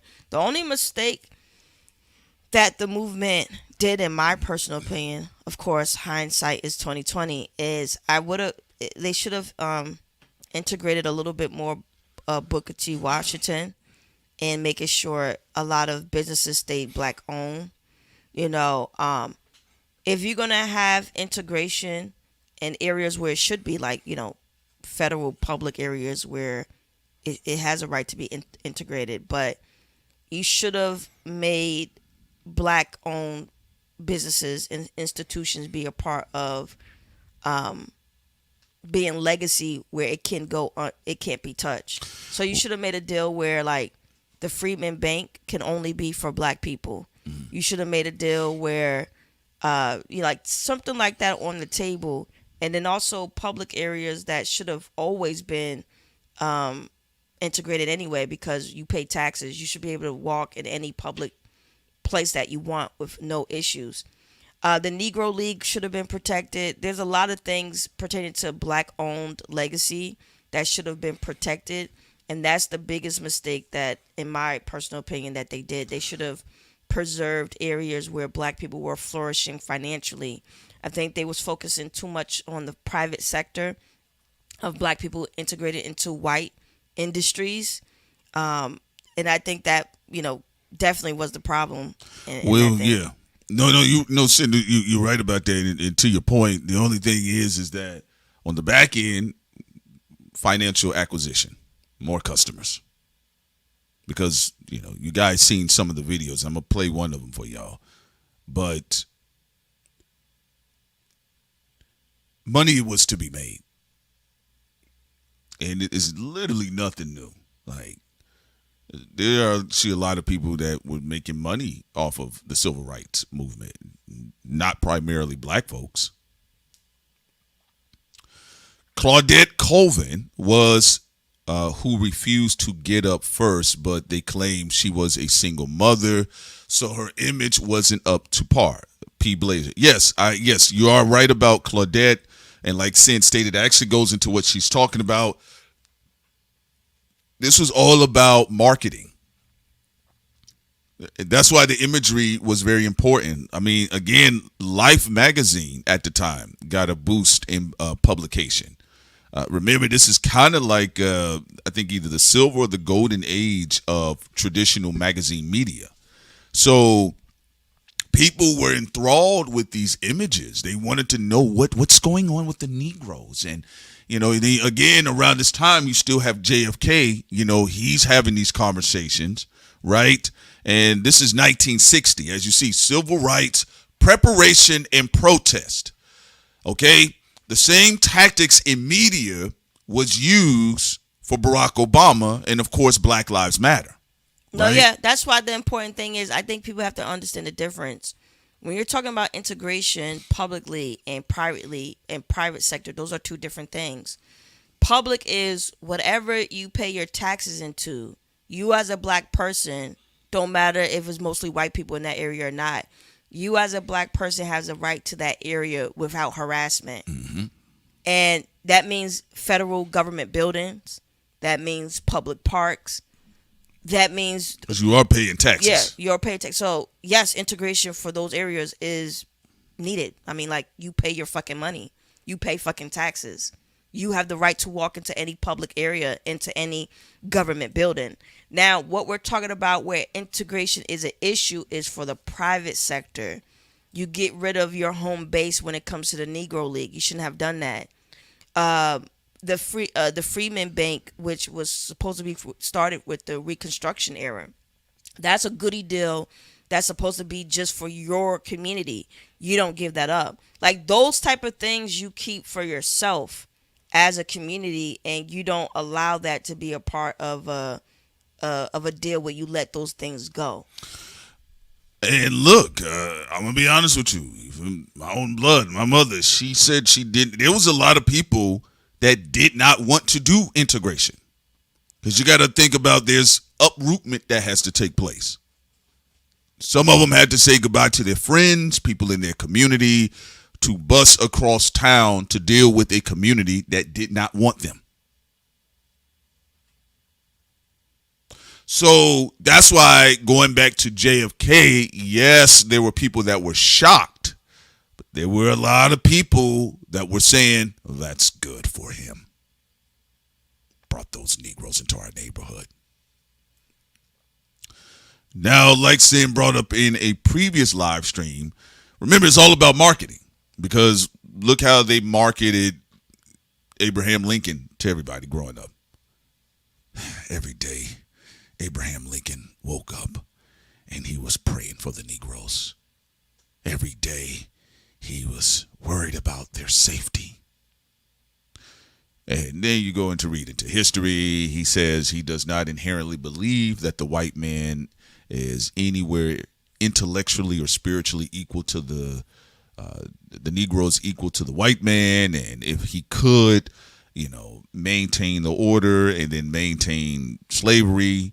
And he said something on the reverse as well that he would. He was a politician. Well, that's why also right? the government Prince is very sadistic because through integration of the private sector, in black neighborhoods, this is why the majority of y'all don't own your own businesses. They'll give it to Asians and other groups because of that. And this is not no hate towards other groups. I do not care. I am not a hateful person. This is speaking fucking facts. And the Asian community talk about this all the time. They got to deal with their own internal racism against black people. But we're talking about, I personally think that if the civil rights movement preserved the Freedmen Bank and black businesses and black institutions, if they would have done that, this would have been just this would have been flawless. The major flaw in the movement was to not preserve that for black people exclusively. Now, to be fair, I mean, like, they couldn't see into the future that other groups of people that they were fighting for along with their own group, they didn't know that them groups would be backstabbing, like that those groups would, if they can't be in master's kitchen, they're going to try to take over black people's kitchen and felt entitled to that as well. A lot of non-black minority groups feel very entitled to the things that black people created in the United States against tyranny. They feel very entitled to it. They feel entitled to black people's money. They feel entitled to black people's communities. They feel entitled to black people's culture, so on and so forth. On the flip side, though, we do have a lot of black people who, unfortunately, when it comes to the industry, they do the same thing, though. I gotta keep it a buck. Again, years of dealing with industry black people, they don't think any differently. They just really don't. We've even did some, our little own mental, let's just say, tests with them, and they always do the same thing over and over again. So it's, but then also at the flip side, they've been trained. I mean, one of the reasons why you get chosen in those industries is to be filtered out. That's another only flaw of the civil rights movement, because there's a lot of dope things about it. But again, another flaw is, like, most of the black people who get into the industry now, their mindset is against the black population by default, because in order for you to make, them Jewish and white guys and Italian guys feel comfortable, you have to have the mindset that will make them feel comfortable. And this is why even in the independent scene, you see a lot of industry people over here in the independent scene now on YouTube and social media, because their budget's been cut by white guys and Jewish guys, and some of them just been fired and kicked to the curb completely. Well, I want people to go ahead. Let's bring it back before you go to the industry niggas. And we definitely going to get back to them. I want to go back to what you said, though. Okay, so when we talk about other groups, we got here on the screen Mr. Felix. Okay, you guys know about LULAC, correct? LULAC, United Latin American Citizens.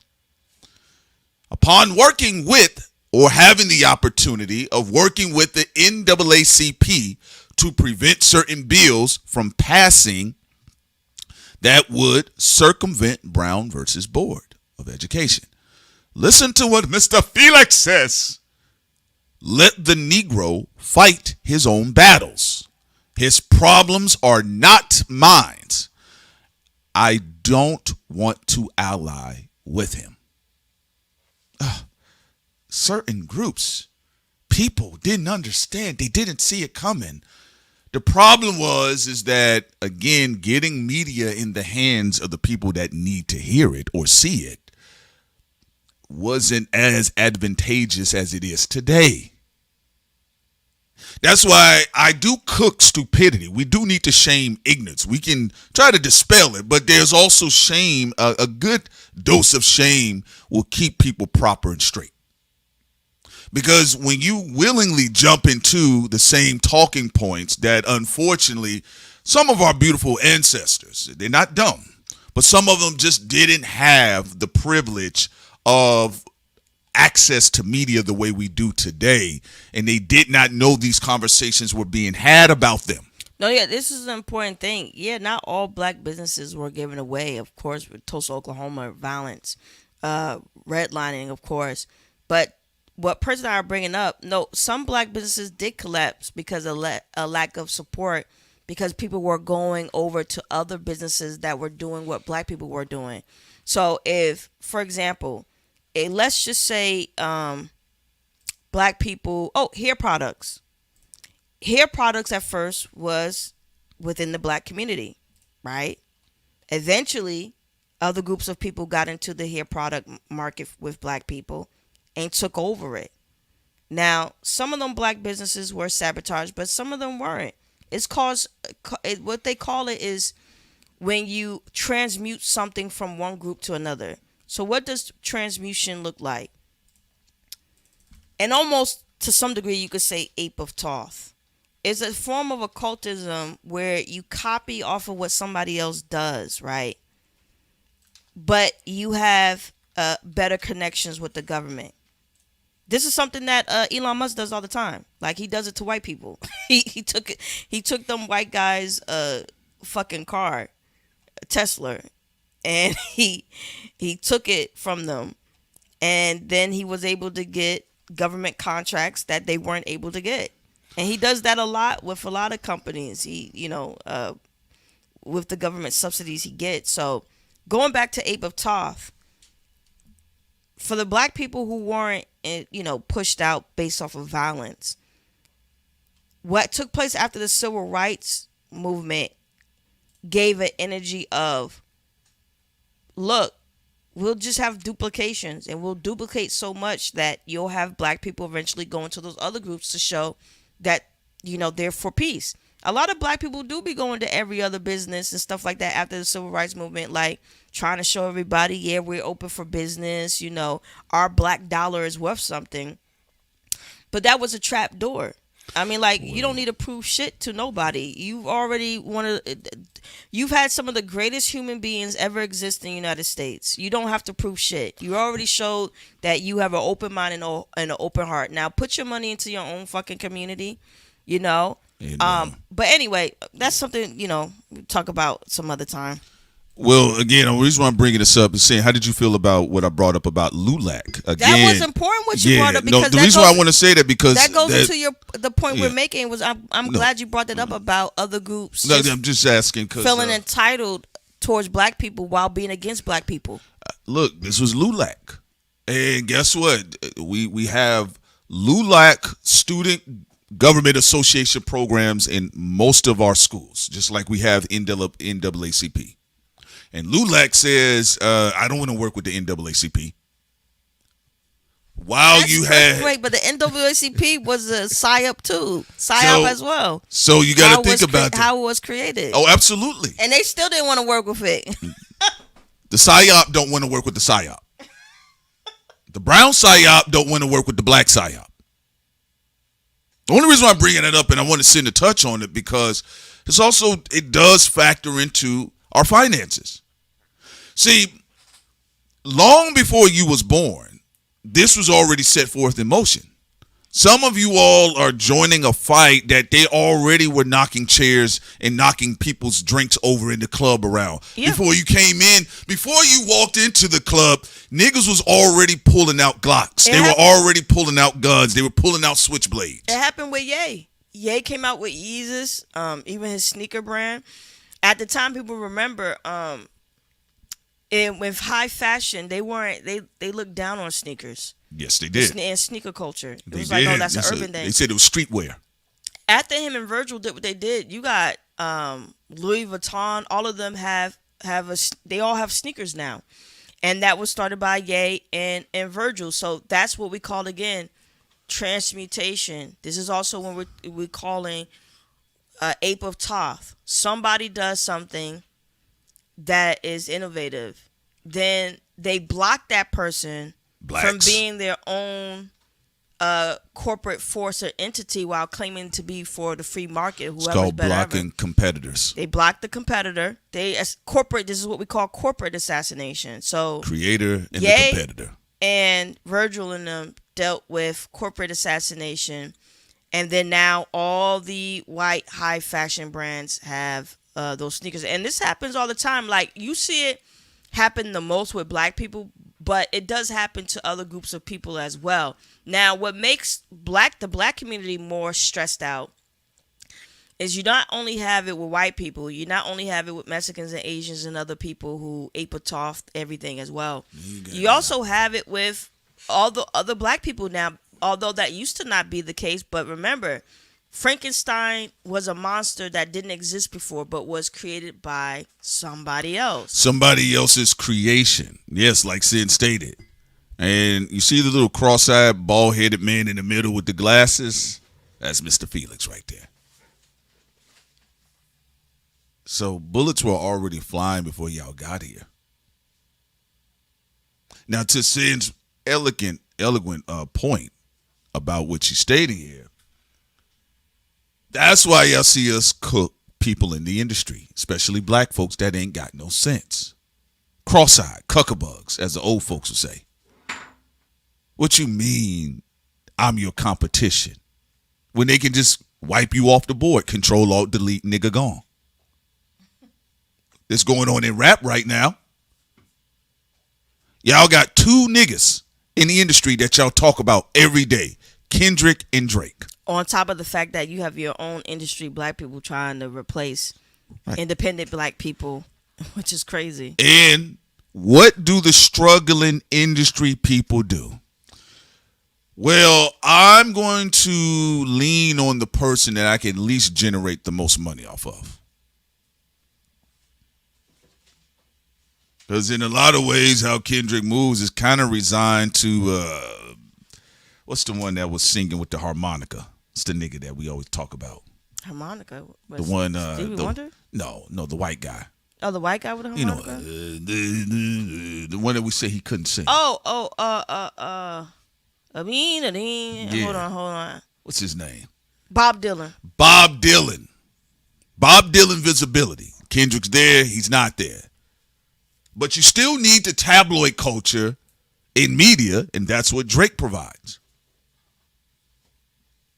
Then you add in Jay-Z and occasionally Nicki Minaj. But it's really just like Jay-Z too. Jay-Z has always been big making money with tabloids. Well, he's been more infamous as of late. I'm saying since the I would say like when YouTube first was created, it didn't take that long. Illuminati. But yeah, well, how long before after YouTube was created that Jay-Z was one of the biggest topics? Since Blueprint 3.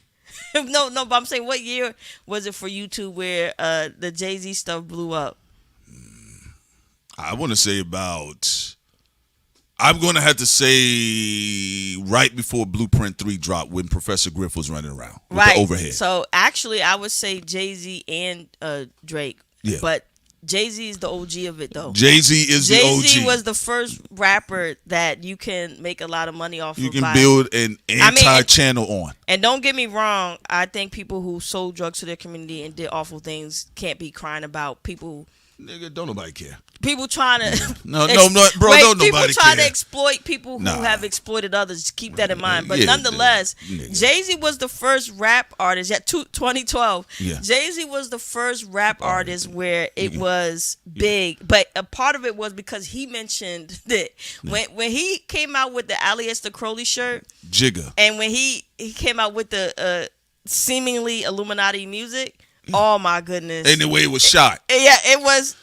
Yeah. It was the way it was shot too. So no, it's 2009. Jay-Z and Drake are the two biggest rappers that a media channel can eat off of. Drake came later. End of story. Drake came later. It's end of story. Jay-Z and Drake, those two. That's why, as you can see, like Sid stated, like we both stated here, you have all of these other competing groups. Black folks don't have time or they don't have the space or real estate for their own people within positions of power to double cross them. But somehow We always make space for the traitors. That's why when we bring up JFK, there was a segment of white Americans that felt JFK was a traitor. And you're like, well, how could that be? Y'all thought crazy. What y'all talking about? Everybody, they cry. No, you saw DEI. You see Trump in office again. You see people talking about anti-woke this, all of these dog whistling terms for black people. I do think that black people got to stop getting comfortable with this shit. Like, you got to understand it's mental illness when you have white men crying about Caitlin Clark. Come on. I don't deal with people who have mental illness. If you have rabies, okay, you either get the cure or something else. I think that people who are running around saying obscene things that has nothing to do with race, they need to get smacked in the mouth. Like, how are you running around talking about pushing violence towards black people and other people for a fucking basketball game? You're a fucking weirdo. You know what time it is now. And I'm not going to be comfortable with that type of shit. You can't be comfortable with it, which is why we're not comfortable with the industry. I'm not. It's just, I'm okay with that. That's why when little Kentucky Kendrick called in, I'm like, little nigga, what are you talking about? I'm very secure in my decisions. It's nothing personal, but it is personal because my ancestors said so. And they said no. They said no. That's above my pay grade, nigga. When niggas approach you, well, what do you think? It's above my fucking pay grade, nigga. The ancestors said no. Yeah, because, like, what I don't like even what Stephen A. Smith is saying. He's saying you're missing out on the money. They're not missing out on shit. Now, Kathy can be better. She is trash in many ways. But what he's saying is, in order to make money like the NBA, let people pour popcorn on you like they do to Westbrook.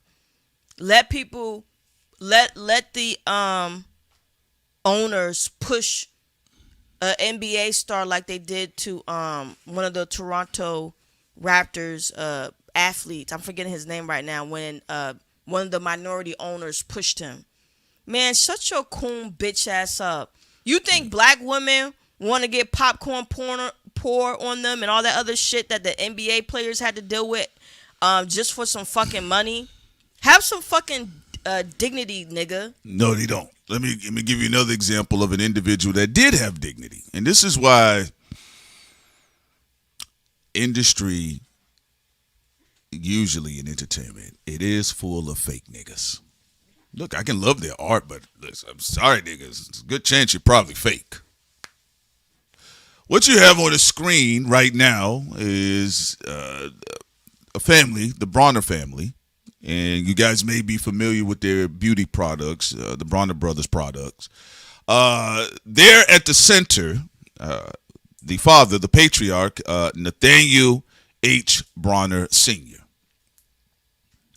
And they still to this day have, if I could recall, the largest beauty convention that is hosted every year in Georgia. Still makes a lot of money today. Now, when the father in the middle, when he was a child, 2 times the Klan came through and burned down his father and mother's farms because at the time they was able to make a decent living, a little bit better than most of folks in their community, including agitated whites. This is why when I look at Stephen A. Smith, I just see a mutant. You're talking about people that have overcome adversity in this country. No, I hope the WNBA players continue to say we can have a good product without being degraded. Well, and I think they should keep that backbone. I don't think they should listen to someone like Stephen A. Smith. The reason why I'm bringing this up, because what happens is they elevate scary Negroes. And the scary Negroes with their big mouths, bigger than ours, they are to tell you there's no use in you having a backbone. Nathaniel H. Bronner and his generation, his successful family, would probably tell you from the grave otherwise. Doesn't mean that they didn't run into issues and controversies. They did. But you have to ask yourself, why would they promote people that are going to promote, let's say, something like the NFL? Right? Why would they promote people? Because they're usually going to promote people that's going to promote their shit. And it doesn't matter who it is. It can be black, white, Mexican, whoever. That's just what they do. Right? So when you see people like Stephen A. Smith, and you see a lot of the sports slaves get up there and they got to do better than protecting Caitlin Clark, y'all got to understand that level of fear is demonic. Y'all got to understand. I'm going to say that again. Y'all want to see something that's demonic?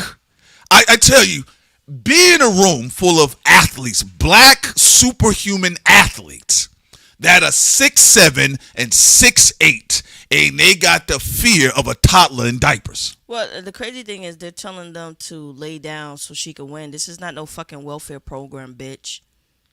But she also gets to be alpha. She's dog shit on defense. And if she wants to be an alpha player, she got to fucking prove it. And it's not even just about race.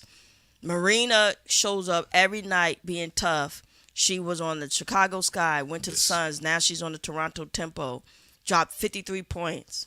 Nobody got no time for no bitch.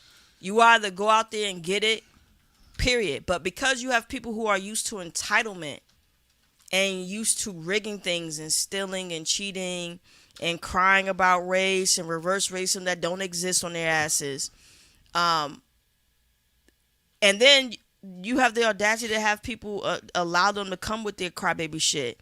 At the end of the day, you want to be the number one player, fucking prove it. Otherwise, shut the fuck up. The reason why that's important, because what will be promoted and marketed in this country will always be the fearful Negro. Okay? Unfortunately, rappers have lost their street cred. I hate to tell y'all. You guys, come on now. You guys are chic, as they said back in the day. You're chic. Conscious chic, gangster chic. What else is there? Drill chic. You know, y'all are hanging with the Chloes. So when America sees black people that are competitive and confident, that is a threat. Because if you have been reared by mediocrity, and here comes these people who, by all accounts, pretty much have a lot of things against them systemically, but they are excelling, that means that's possibly, if not a force that's stronger than you. So when they're telling you, let me give you an example, because I told you guys what racists do. Racists want to be alpha and the victim at the same time. That is how they're marketing Caitlin Clark. And also, they're marketing Caitlin Clark as Michael Jordan, and she's not. Wait, you're right. She's Michael Jordan, and she's a white straight woman in a lesbian dyke black prison being assaulted. When Agez is the face of WNBA and she with a man. Nick, I told you, like, come on, like, stop with the psyop. She ain't proving it. Come on, like, she getting dominated by other players and other teams. Now, she has the potential if she would stop being fucking lazy on defense and flopping everywhere to try to get calls, even though out of all the players, she's third place getting the most calls by refs and still losing games. I don't do Sir Flop a lot, and I don't do somebody talking about they alpha and they the chosen one and they're not. And they're the victim. First of all, Michael Jordan was on the court. People thought he was Hermes. Like, don't stop it. Sometimes Caitlin plays very ugly. She do the flopping shit. It looked like she having a seizure. She plays pretty when she just does a straight up shot from the perimeter. But every time she do that flopping shit and all them and then dirty plays, she look like she having a fucking seizure on the court, and it looks ugly. And a lot of people are trying to say she Michael Jordan. Please stop it. She's not Michael Jordan. She's not on that level. And it's a lie. And it's a fucking lie. It's just a lie. Again, alpha and victim. The white man is the alpha, but the white man is oppressed. So that's why I said I told Sid from the beginning, I says, I'm not going to be impressed by nothing Caitlin Clark is doing because I already know what they're doing. They're going to come out and say that Caitlin Clark is the reason why the WNBA even exists, and she's the biggest victim. But see, look at this. Even look at what Ola's saying. It seemed like you hate the woman. She's dog shit on defense. He wants people to worship someone who's not the number one player in the NBA. I mean WNBA. I told y'all. Remember when Michael Jordan was emerging in the NBA, when he played against the Boston Celtics, they said they've never seen a player like this. They said this is the guy. He's better than all of us. Caitlyn is not the number one player in the WNBA. So what the hell are you even talking about? You go, That's my thing. If she was the best player in the WNBA, everybody who's on Caitlin Clark clip will be 100% right. And nobody would care. Well, just but to no say athlete is going to give no accolades to somebody who's not even the best player in the WNBA, and she's not. I watch most of the games. So look, it's because the girl ain't performing. I told y'all. You have Nefertari Asia Wilson running game everywhere. Angel Reese has proven the success that the evangelicals prayed against. You have other stars. In fact, you got other white women having fun on the court. They don't gravitate towards them. Because when you have a victim mindset, you want attention. Remember, the biggest part about being a victim, like a career victim, a professional, we're not talking about people that were actual victims. I'm not talking about that. I'm talking about being a professional victim is you need attention. And you have to have the most attention. And because Caitlyn and her team's record is looking all shot up right now, and she hasn't been playing well at all. And in a lot of cases, she's costing her team the game. So they said, okay, everybody else is having fun. Let's spoil it. And then right now, I do feel she's looking like the great spoiler.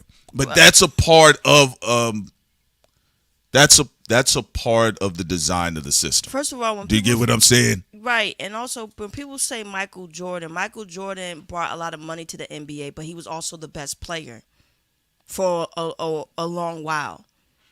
You cannot say we're talking about basketball and the requirements of basketball, and then in the WNBA you try to change the rules. It don't matter how much money she fucking brings. She's not the best player. So now you're trying to change the rules. Well, it actually is showing that also, just to be clear, I want to correct some. No, they're actually having spotty seating, too, at Caitlyn's games right now. I know Stephen A. Smith. That's why they restarted the race thing, because I know Stephen A. Smith to a slope. Yeah, I know Stephen A. Smith is out here getting called a dumbass by Trump. But no, that's far from it. But this goes to the overall point, though. It don't matter what it is. Look, I'm going to be real with y'all. And I know a lot of black rappers that do fuck with Eminem, and they don't like to hear this, but it's the truth. They did it with Eminem. And look, Ola said he's leaving because his white girl is being tarnished. This is the weirdo shit I'm talking about. Bye, Ola. Bye. Let's move on. I want you to go. Let's move on. If you can't have disagreement and you crying over somebody you don't even know, I don't have time for that. And yes, I watch the WNBA all the time. All right. I watch the Toronto Tempo. I watched the Atlanta Dream. I watched Dallas Wings. I watch a lot of the fucking games, and they are better point guards than Caitlin Clark because they play two-way. All right. But she only played one way. All right. So you're not wrong, Sid. She's a pure shooter that flops a lot and don't play any fucking defense. Everybody in the chat, say bye to Ola. Bye, Ola. I know. Hello, Ola. Bye. Bye. All right. So we got to move on. I'm not going to be stuck on Caitlin Clark's gangly nose, okay? So stop it. Bye. I got to move on. I got other things to talk about. And two, no, nobody was lying on your comments. We were having a conversation where you weren't getting personally attacked. You became a little crybaby bitch over some cracker you don't even fucking know. And that's when the conversation went the way it went. Because I don't give a fuck about your opinion. But when you talk about I got to go over some commentary about the WNBA, I already know you got to go bye-bye. I agree. Right. Adios. So. Like, I don't have time talking to fucking people who can't have a conversation and start fucking crying. Right. Y'all are stopping my lesson. And this is what Caitlin Clark's spirit is, the great spoiler. Trying to stop people's fun in the WNBA. Everybody having fun.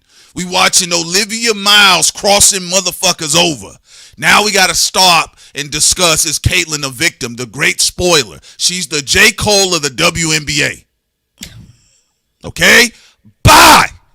I got to move on. Y'all getting on my nerve now. We keep getting stopped here every time we bring up this funny face looking girl. Yeah, like, and the crazy thing about it is he know damn well nobody care about his opinion. He could have been up in the chat saying, I love Caitlin Clark no matter what, and I still wouldn't have cared, but I still would have said my opinion. Then he going to try to lie and act like somebody trying to personally attack him. No, you went for the personal attacks first. Bye, Ola. We got to move on. I'm moving on. And there's also an important lesson. I tell people all the time, they're free to say whatever the fuck they want in the chat, but don't come up here being a crybaby because we don't agree with you about Caitlin Clark. And like what Prince said, it proves the point. Like, how the fuck you coming over here and that's the topic you gonna die on? Like, all right, and again, we not stopping here. Because if Caitlin was in the stream, we would put her face in the thumbnail. We would put her nose and chin in the thumbnail. Okay? I'm telling you one last fucking time, if we come back to this conversation, we got to move on. All right? We'll have a stream about this, but I don't want to be stuck on this because I know that there are people that are attached to Caitlin Clark and her saggy ponytail, and they do not care about the WNBA.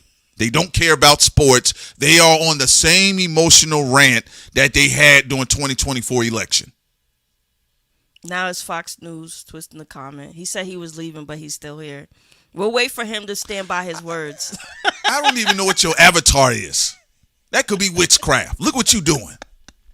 He tried to make everything serious about Caitlyn. Then he tried to pretend somebody. Caitlyn more important than what happened to JFK.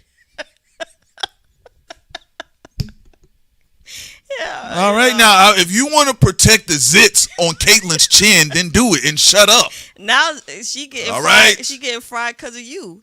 You try to save her, you making shit worse. Every time I see that girl on the court, look like fresh fish in the market flopping.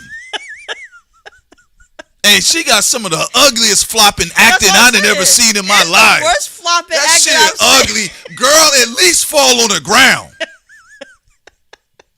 You planking standing up. And she a dirty player. Yeah, she is. She digging up other women's nose and shit. Squeezing their breasts. Hey, bro, come on. Y'all gotta chill out with all of this. Now, let's stop it. Caitlin Clark is not innocent. She's just terrible at acting. If she was a better actor, she would be ahead of the class. She's terrible. She sucks. End of story. Stop it. And I'm sorry if you got black male friends that be like, nah, bro, you kind of right. I'm not one of them. She sucks. She sucks. Now he's really going to get mad. He's going to get mad now. He wants some more. All right. Caitlin Clark and her hunchback sucks. I'm not one of your black friends that are going to be like, yeah, no, bro, you got it. No, she sucks. It's Asia. It's Reese. It's Miles. I would not pay to see Caitlin Clark. It's Paige. All right? It's Paige Buckner. All right? And Marina. All right? She sucks. That's why we're talking about, is she being attacked? It's Asia. Nobody's talking about her having an 81-point game. She sucks. Maybe if I was her coach, she would be better. Caitlin, you suck. Get your ass off the court. You suck. All right? It's called sports. Combatant sports, ladies and gentlemen. If you think I'm being rough here, you should have been here doing my Deontay Wilder streams. And then he said we made it about race. No, we was talking about Caitlin Clark's dumbass fans, which obviously you seem to fall into that category. Boy, stop it. Stop it. Stop it now. Up here gaslighting. And you couldn't come. Call this motherfucker propane. You remixed my comments. No, we did not. No one remixed shit. Stop it, player. You just got called out. You wanted to make this about race. Your girl sucks. And he should have just said, I agree with Stephen A. Smith. Everything's about the money. She ain't the great white hope. She the great white depression. She is fucking up the vibe. All right. NBA. The great spoiler. Everybody was having fun. Glorilla was rapping about Reese's Pieces. Now we got to talk about Cry for Caitlyn. Oh, here comes CC. What's CC? Crying Caitlyn. Bubble girl. All right. So stop it. She ain't alpha. Paige was hanging out with A Boogie with the hoodie. Right, people like you said, Glorilla out there, Megan out there with Angel Reese, Lotto, everything's fun. Here come these fucking crybabies. It's about the money. You know what? Caitlyn ain't doing nothing out there. Somebody give her a banjo. A Beverly Hillbilly on the court. Oh, what's going on? Bam, bam, bam, bam, bam, bam. Oh, crying Caitlyn. What happened, Caitlyn? The ref. She always grabbing her wrist. The ref. I hate to see her play. Her game sucks. And she's a dirty player. I was with Wemby until he started crying. Get your ass up, nigga. You pushed that boy's head all the way up under the court. That's why they swept your ass at the end. Get out of here, niggas. Y'all, how are you a sports fan, Ola? How are you a sports fan? That means me and you would get into a fight at the bar. Because you emotional. No, because Ola wants to start trouble. She is overrated. She don't suck, but today she sucks. She sucks. She's ass. She sucks. Because Ola cares so much about her. She sucks. I would sell my Caitlin Clark jersey right now. And we got to be real about that. Y'all better be careful that she's not a bus while you playing games, player. Where my sandwich? Where my sandwich? Caitlin. Where my tag? Caitlin. Stop it. Every time I look up, she crying about something. So let's get that out the way. Now, if you want to support your crybaby champ, I'm all for it. Hats off to you and her Trail of Tears. Part of the reason why the defenders are slipping on the court is because Caitlyn's tears are on the court.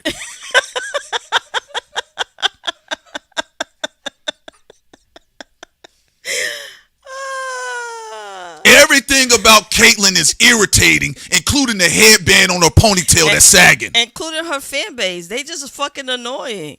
Out of it's because she white. It's because she's straight. It's because she white. It's because she's white. She brings in the bacon. And then he said we do but people do it in hip hop. Hip hop music is subjective. Well, we was talking about hip hop. Hip hop, when it comes to music, is subjective. You can see the fucking stats. You can see the gameplay. You can see she's dog shit in defense. What the fuck we talking about? No, you changed this into a Caitlyn roast. That's what happened. I was talking about RFK, JFK, and PAC. You bringing me CC. This will never be a CC channel.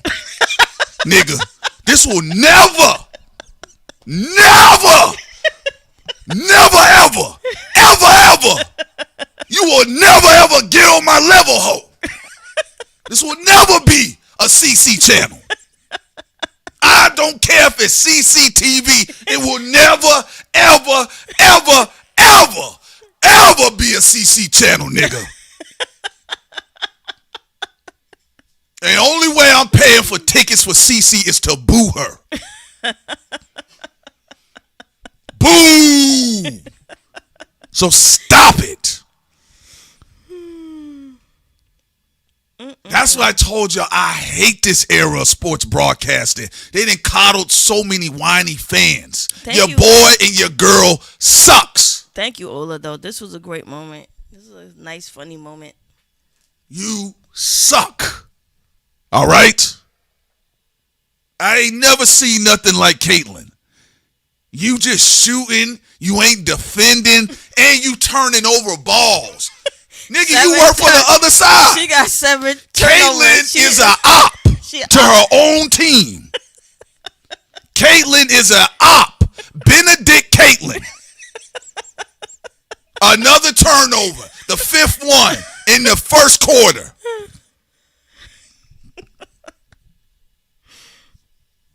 So I want y'all to stop it right now. Okay?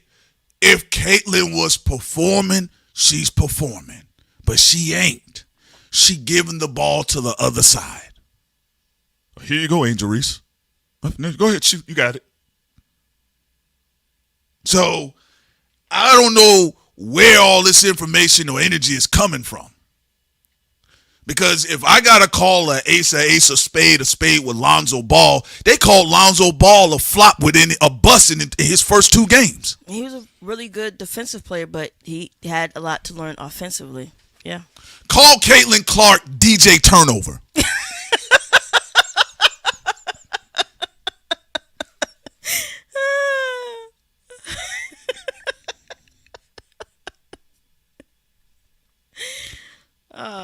That's what sports is. You have to be, it's the skills are the skills. No matter if I like a player or not.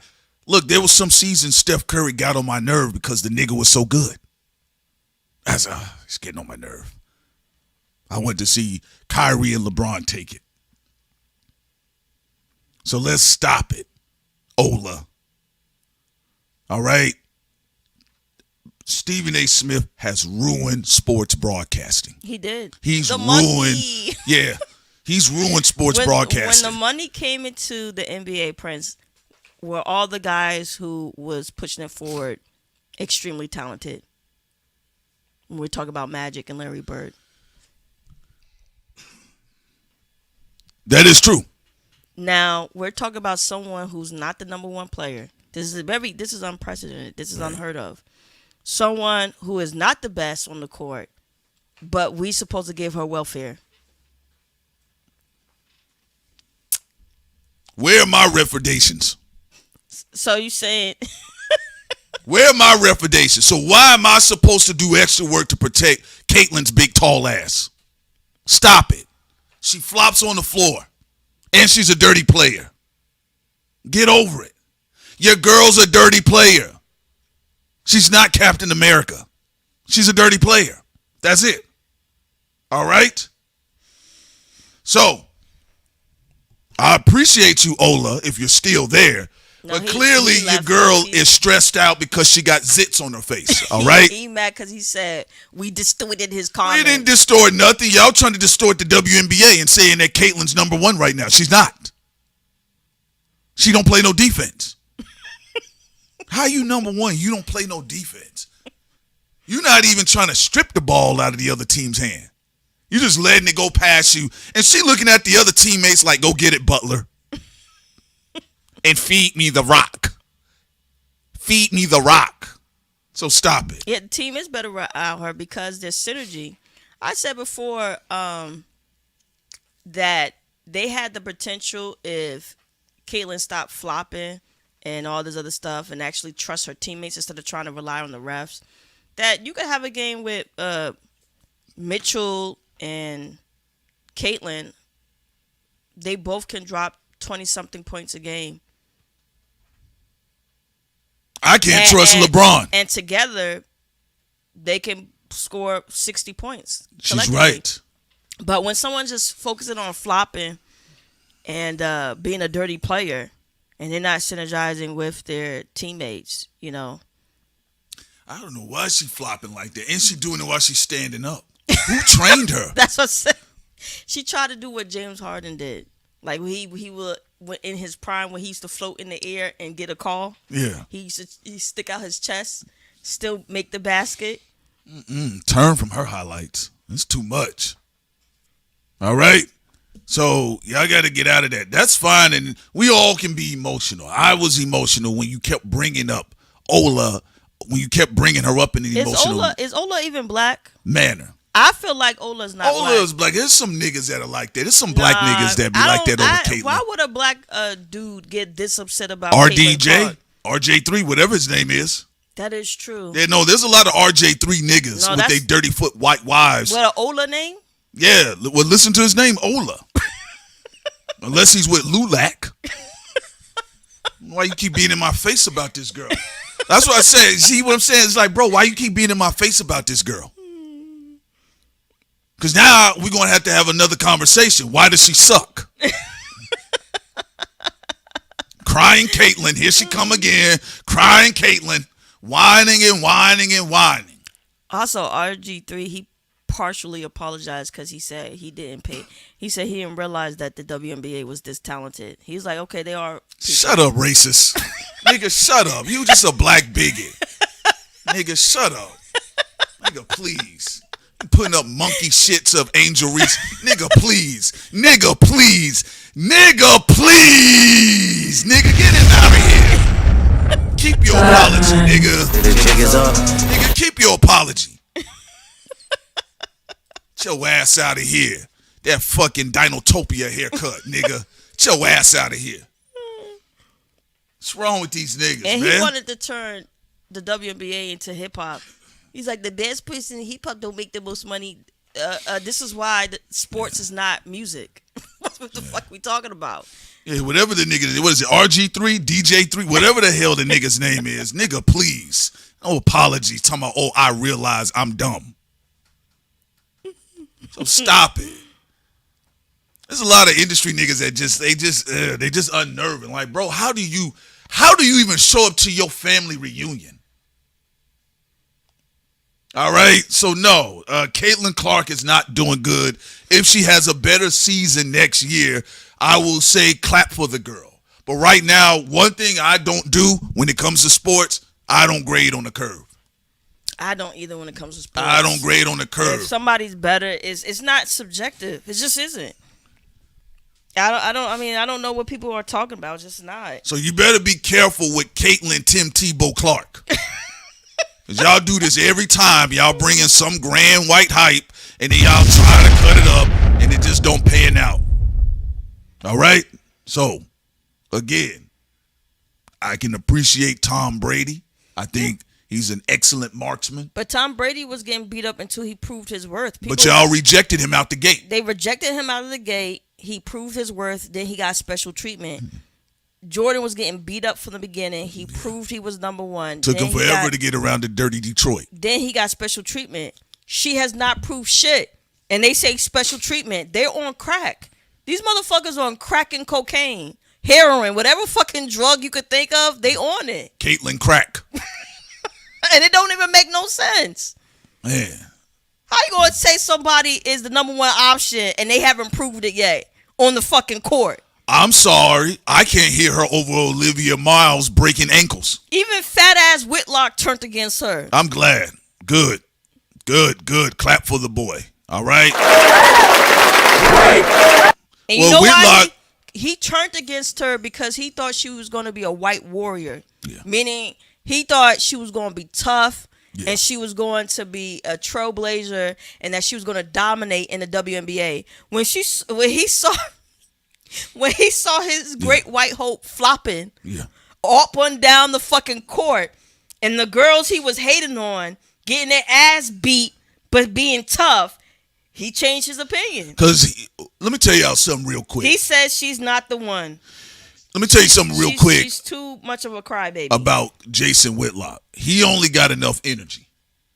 That's too much work to try to defend that shit that's going on with Cece. It's because she's not tough enough. She's too entitled and crying too much. She's acting like she being chaperoned by the refs. Why are you following? It's like you defending the ref. Put a more defensive. Every time I see Caitlyn, she following the ref around like it's like a shadow. And Caitlin Clark is the ref shadow. When it comes to sports, people like those who have a warrior spirit We don't like crybabies in sports. Now, you can get away in other things being a crybaby. Maybe, even in music, there are crybabies who get away with being crybabies in music. Man, they took my masters. Like, yeah, okay, niggas are going to support you, bro. They shouldn't have took your masters. But in sports, we want people who are champions who don't make no fucking excuses. We don't want no fucking crybabies. The Williams sisters got bananas thrown at them. They stayed up there and were champions. And y'all crying about some bitch who can't even stop flopping on the fucking court. Crying up and down. I don't want no bitch shit. Y'all ain't even supported her if she was a winner, a champion. If the Indiana Fevers won and she led her team into victory, then we cooking with some grease. Until then, shut the fuck up. They better change to them the Indiana COVIDs.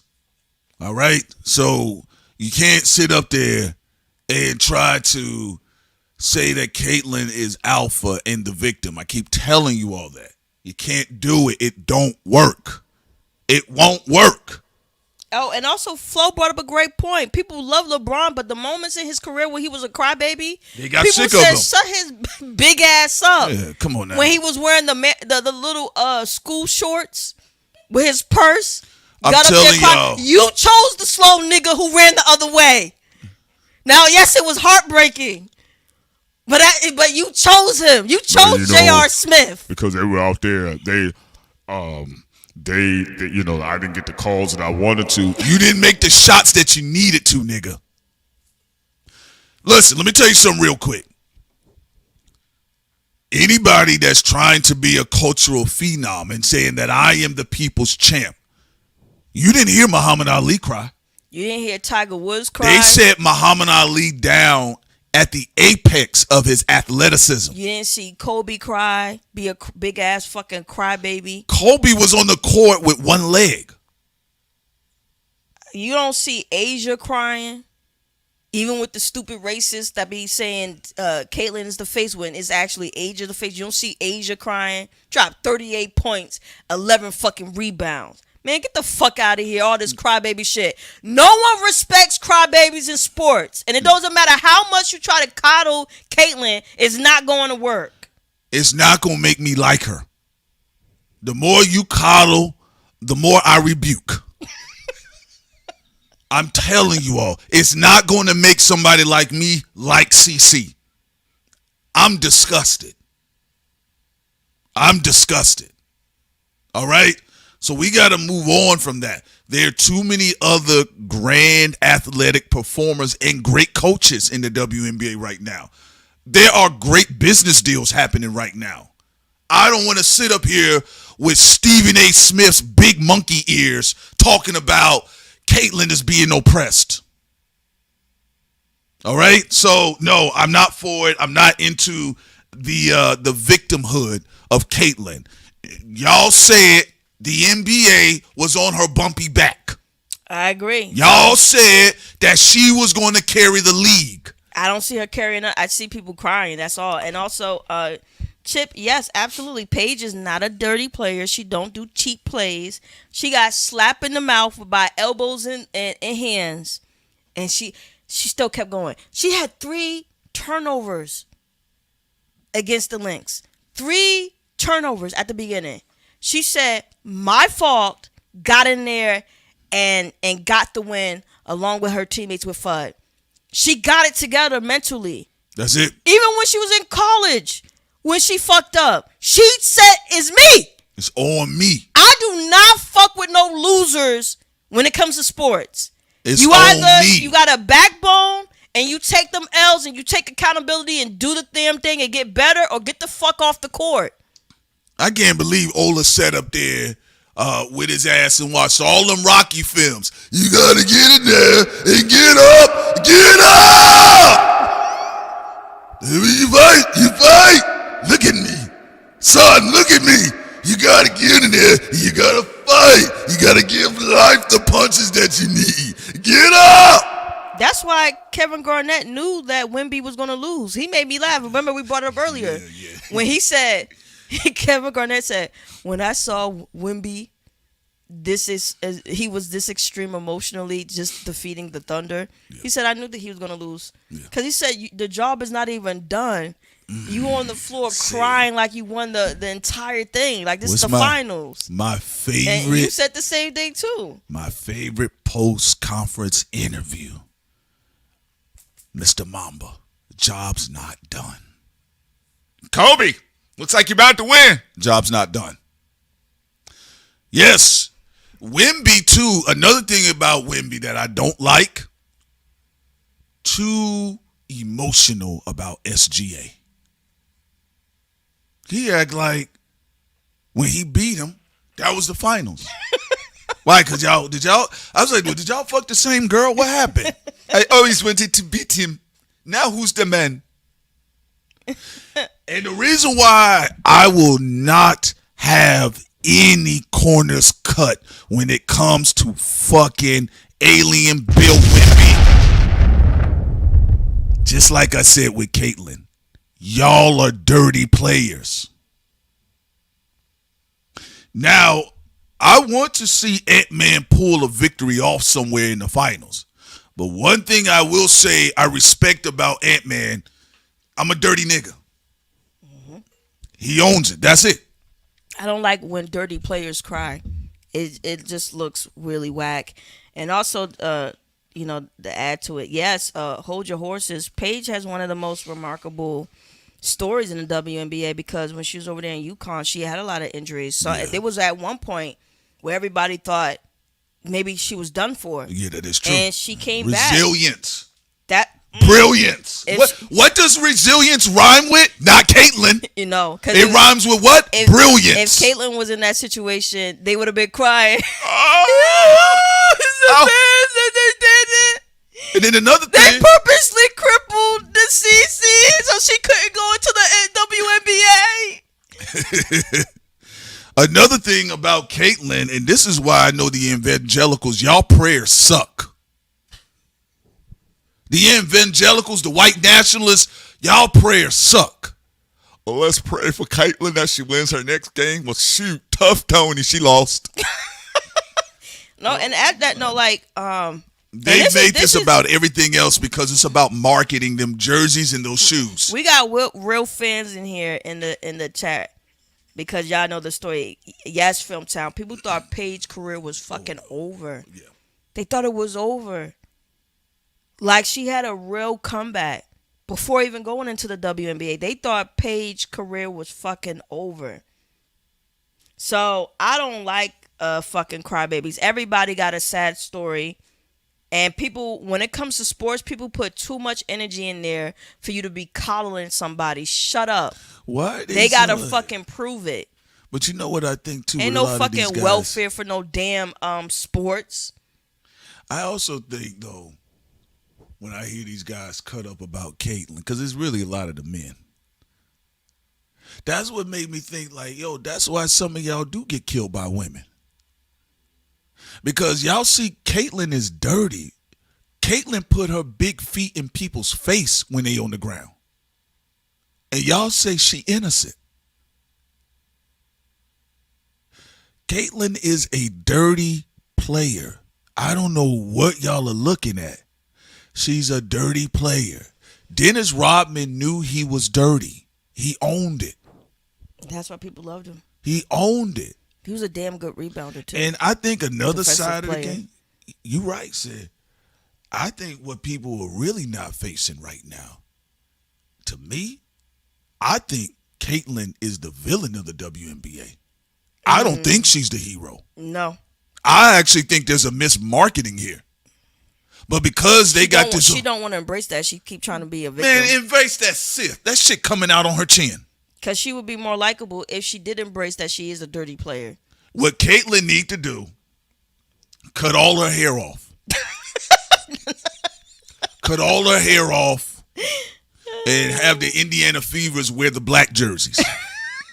And embrace her villain story arc. I'm telling you all, she's the villain of the WNBA. They keep trying to make her the hero. She's not Macaulay Culkin in Home Alone 1. No. She's the villain. Now getting back to JFK, Tupac, and Robert. Anything else you have to say, Prince, on these topics? Darth Clark, I love it. Somebody called dramatic there. Darth Clark, I love it. Y'all know damn well she's the villain of the WNBA. White people that are being racist, get out your feelings. All right? She's the villain. Where were we? JFK, them lying about JFK. Yeah, that's right. He did die at Parkland Memorial Hospital. I made a comment that triggered Ola when I said Caitlyn. Yeah. It's like what they do with Caitlyn when I was talking about how they just try to give something to someone instead of having them earn it. Right. And black spaces. Yeah. And that's what I was also bringing up back when we were talking about the civil rights movement and businesses and stuff like that. It's not about people earning it. It's just about that entitlement. And then that's when things went awry because, Ola got into his feelings about it. But every time you bring up, see, when you bring up the WNBA and let's say we talk about other players, you don't get that. But anytime you just graze past Caitlyn Clark, it just somehow it's like dirty Velcro. We just get stuck there. So that was me saying that's enough, okay? She sucks right now. Moving on, all right? But like you said, back to the subject at hand here, the dark ages. Look, in America, it's about being a disruptor, okay? And what are you disrupting? One thing Tupac did say in one of his songs, he says you have to be careful who you fuck with and who you don't fuck with. All right? Well, Sophia is embracing it by pointing at people all damn day. All right? She's embracing her villainhood. All right? Her mean girl shenanigans. But anyway, when you get into these spaces, though, going back to what we talked about with JFK and RFK, they was disrupting a lot of networks. Again, did it mean that intrinsically, people's interpretations of Heart's Pure Snow? I don't know that. I wasn't there. All right. I'm not either one of those men. But when you piss off enough powerful people, and you in their space, they do come for you. Now it's about how they can market it to the public. How can they market the death campaign? With JFK, they just shocked everybody. Then with RFK, it was all of this, as he was making his way through the kitchen, right? But they said that also, believe it or not, they said that some of the assassin may have been hiding in the ceiling. It's crazy shit, right? It's kind of what they said about MLK. They said, ladies and gentlemen, he wasn't going to make it out of there. They had backup snipers for MLK. That's what was alleged, okay? But, they have this thing where you have these pariahs and they can be disruptors and then powers will just slide them out of the way. It happens in every country too, by the way. The same thing took place in rap. Now, do I think like the world of rap music rested on the shoulders of Tupac and Biggie Smalls? No, but their era, they were the premier artists of their era. There was no, how people like arguing about the Jay-Z shit about 96, Reasonable Doubt. With Biggie and Tupac, it was clear. Like, these are the top guys right here. You got other guys that are walking around that are famous too, Snoop and all them. But it's clearly centered around Tupac and Biggie.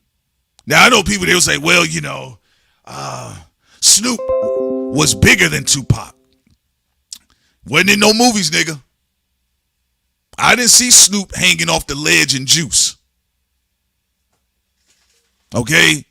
Snoop wasn't acting in Poetic Justice. Tupac really, at that level, was the first time you saw a rapper do those things at that grand visible level. Now, in the dark ages, you're going to have people that are going to look to undo people's legacy. Now, what they were able to do with JFK overall, to y'all's point, we can market him into like a fictional character where it's like Static Shock goes back in time and meets JFK. Those types of dynamics. But With Tupac, there's something that's going to be a lot more aggressive because it's closer and there's more media footage on Tupac where the man is speaking for himself in interviews. He was outside a lot. He was outside a lot. He's still outside. People have multiple photos of Pac at parties and. Did you see everywhere. the story? They said that Tupac was able to get tickets for a community organizer, and it was Barack Obama. Illuminati confirmed. Yeah, absolutely. I got a Tupac story. So where we are today is that media or hip hop and just quote unquote black pop culture, right? Or black culture, because black culture is pop. It's very popular. So it's not like black pop culture in the sense of segregation. Not when it comes to the WNBA. Said, I told you. I said they want to stop everybody from having fun. I know. They always put in a spoiler. Eminem was dissing Britney Spears and Christina Aguilera. Why is he being argued over Nas? No, but that's what made him popular. People try to say, oh, because he white, he sold. No, he went after pop artists. He went after pop acts. And he knew he sold out at the time. That's why he tried to. He's fixing his history right now. Yeah, he said he sold out. He said it. M said it himself. Come on now. Realistically. Britney Spears switched me cheers. Do so you I can sit next to Kid Rock and say who fucked first. Do you all believe, do you really believe the backpacking side, the backpacking identity of Eminem back in the day? Do you think he would have rather had like that he battled Redman on his resume or Christina Aguilera? Come on now. Stop it. Okay? But post Tupac and Biggie, where we are today, it's been in a rut because the same overlords run the space. Like, you know what's crazy about it? Like, Clive Davis passed away finally at 212 years old, right? But you seen how many movable black pieces came in and out? Like, you know what I'm saying? It's almost when like Prince Flo said he was done with Eminem when he dissed Moby. And yeah. And M was rapping hard against Moby like he was fighting Black Thought. He was. Moby, you little bitch, blow me. Those type of things remind me that Eminem is white. He was getting getting turned with Moby. And then you see how they tried to do a cheat code. Yeah. They had him battle. I'll punch a cracker who does yoga. Okay. You're going to get arrested because he's going to call the cops. Now, they had Eminem battle all of those J17 motherfuckers or J14, whatever that shit is. But then they're going to say they're going to put him over Nas or they're going to put him over Black Thought. I said, bro, even with Black Thought not having a battle on his resume, I'm not putting him lyrically over Black Thought. We're not doing that. Yeah, so to the point, though, there was a reworking of that energy because people saw how marketable Tupac's death was. Tupac legacy has been feeding generations, ladies and gentlemen. They even had a white Pac. Yeah. He said it himself. He says, white Pac, too much spunk. Yeah. Because, Interscope was, they definitely was. Woo! They were cooking. Because y'all got to think about it. Before 97 and 96, you had Tupac running around and he was dissing all of the New York niggas and anybody that sass-mouthed him in hip-hop, right? And then you had Brandy, you had Tony Braxton, you had Monica, you had all of this Gen X soul and R&B renaissance. And then you had the hip-hop. Then when you flip it to 98 to 99, it's Eminem running around. He's dissing all of the new acts, NSYNC, O-Town. Basically, it was a flip. They re-engineered what Pac was doing because he was dissing everybody. But he was dissing everybody in hip-hop. Everybody in hip hop. MCs and stuff. The only person that caught it straight elsewhere was Lauryn Hill because she was tied to the Fugees. Eminem copied the same blueprint, but it was teenagers and pop. He dissed everybody outside of hip hop. It was 17-year-old pop stars. That he would diss. He dissed everybody outside of hip hop. And that's a huge part of his resume. I know. Rappers that know him, they will get on spaces. They will get in Zoom meetings with you. And they will argue thought crimes. I fuck with y'all, but y'all wrong about my guy M. I'm like, no, I am correct. Sin is correct. I don't do woulda, coulda, shoulda. No, I'm looking at your resume. I don't do no woulda, coulda. Oh, he could beat people. You lost against Rhymefest.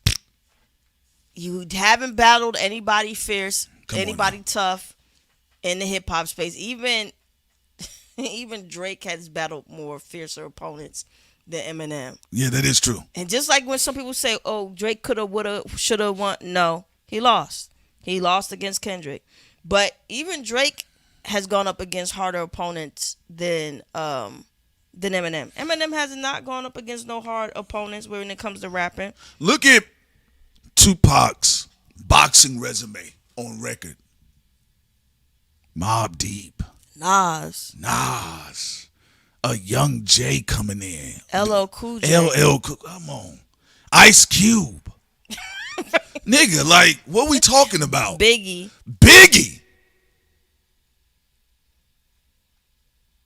like what are we talking about here? So they were able to re-engineer it, and they've been re-engineering. More so with Tupac than Biggie. That's why they tried a little bit with Biggie. What do you think about woulda, coulda, shoulda when people talk about who people battled and winning battles and stuff like that? Well, if they would have given my ancestors 40 acres and a mule, I wouldn't care. Oh, I'm gonna say you made it about race. It's America. It's always about race. Okay? Yeah, Chino XL. So, yeah, they did a flip with Eminem. That's what Eminem was. It was a flip of the Tupac format. Tupac's career naturally formed into this because there were moving puppets and pieces behind the scenes. And also, to some degree, there was paranoia. But what you go through organically, naturally, what you're doing that's your second nature. When you're in the industry and it happens to be a success, somebody will take it and say that's a formula. Think about this. Eminem didn't go up against no Common. Didn't go up against no Pusha T, no Kendrick Lamar. Who else? Didn't go up against no Rick Ross. I mean, we could keep it going. I mean, like, it's just NSYNC, Backstreet Boys, Christina Aguilera, Michael Jackson, Britney Spears, Kim Kardashian, and on and on. And this is also Benzino and oh my God, No Neck. Listen, it is what it is. And look, Eminem, he can rap, and yes, we told you Eminem can rap his ass off. The Eminem Show's a classic album, but he has not gone up against anybody. Yeah. And you know what? That's where the first set of Alzheimer's in hip hop set in. Is when people try to re-engineer Eminem's history with us. I says, no. Actually, most of the times growing up, Eminem's videos was on MTV. The only time I actually started seeing Eminem on BET was because of 50 Cent. That's why they had a great relationship. No, I understand why 50 be over there. Oh yeah, absolutely. Because 50, his life got saved by Eminem. That was he got his 50 Cent did bring Eminem to BET. He did. Also D12. Remember when D12 was out and I seen so many, baby. And remember Eminem had a do-rag. Oh yeah, he did. Y'all forget about do-rag era Eminem. That's why I know a lot of niggas don't know nothing about hip hop. What do y'all think about do-rag era of Eminem? Y'all remember that do-rag era Eminem? It's shady. I've been so many places and purple play. Yo, I climbed the highest mountain. There y'all go. Do-rag era M. Y'all remember that? Where you line people in hip hop? with y'all media platforms. Talk about Do-Rag era M. In the chat, what do y'all think about Do-Rag M? Do-Rag M was fire. Was that your favorite? What was your favorite Eminem? Was it Do-Rag M or the other M? Do-Rag M was my favorite era of Slim. Because I know we was in America now. What's up, yo? Ooh. You said I blame Royce? Jackie said his music was pretty good at the time, so he got away with it. Hey, yo. Also, this Do-Rag M and Royce the 5'9" made some good music together. Yeah, Do-Rag era M and Do-Rag era. Wait a minute, Royce had a do-rag over a bald head. Yeah. Wow. And they both were tag teaming in a couple of tracks together. Man, that's crazy. They are a deadly combination, though. But yes, y'all, because y'all want to know with me, my favorite era of Eminem is Do-Rag Shady. That lets me know that white America's being destroyed. That's why I fuck with it. This is the beautiful era of M. Yes, Kenneth, we will be leaving this video up. Who tied his do-rag in the back? Y'all see it? Look at him. M right here saying his braids was itching. Niggas, you remember your braid was itching under the do-rag? Like, bro, what did she put in my hair? Bro, what did she put in my hair? It's like Murray's or something. Yeah. Do-rag era is my favorite era of Eminem. Till I Collapse was a good one. Yeah. Till I Collapse is a fire track. I told you, Eminem Show is my favorite Eminem album. With Do-Rag M, why didn't none of his black friends like, nah, bro, put something else on your head, put a cap on? They ain't gonna say nothing to the white boss. Shit. He looks stupid, but hey, man. Oh, so you say they lied to him? Yeah. Yo, man, you got it. Yo, what's up, M? What's up? What's up? Yo, I just want to say, bro, man. Your do-rag, bro, is fly. Yeah, my nigga. Yeah, it's fly. Nice. So anyway, am I gonna get those producer credits? I gotta talk to Dre about it, man. You know, but it's good hollering at you. All right, man. What's up? What's up? What's up? Remember the culture. Yes. All right. Yeah. I loved it. Do-rag era M. That was my cover that fucking blonde hair. Obi Trice was co-signing it. Obi Trice, real name, no gimmicks. Obi Trice had some dope albums though. But yeah, I'm gonna be honest with you. That whole Interscope staff was Jerry Springer to me. All that shit was a train wreck. That shit was a train wreck, and that's America.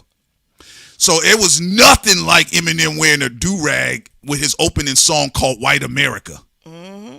Yeah, so definitely a fantastic era of hip-hop. Even when he came out there with the red ones. Why he had multi... Yeah. Now what? He had different color do-rags. What flea market was he going to? You get it in a pack. Oh, he did. He went and got a pack. I wonder who did he send to go get it, though? Obi Trice. Obi Trice, real name, no gimmicks. All right? That's why I was laughing at Jack Harlow's dumbass. I said, nah, Jack. He went blacker. He went blacker. He forgot he did it in an era where nobody fuck with that no more. Man, nobody care about that. You gotta be able to understand the times. Well, he was a little slow. He wasn't born yet in the era where he could have got away with that. You in a time where nobody want to hear that. See, let me tell you where Jack Harlow messed up at. Now that he's failed, I can talk. All right. Jack Harlow messed up when he went beyond the bonnet. See, when he had the bonnet on, nobody said nothing. I think sometimes you got to be putting out fire music to get away with stuff. That's first of all, step number one. If you want people to fuck with you, no matter what they think about what you're wearing and all that, you got to put out fire music. B+ up. Jack Harlow was not putting no B+ up music. Strike number one, and the biggest strike of them all. Right. Second, don't listen to what black people in the industry tell you. They're going to lie to you. They just going to say yes. Yo, man, you a dope. You dope white boy. Because they just going to. They just want the money.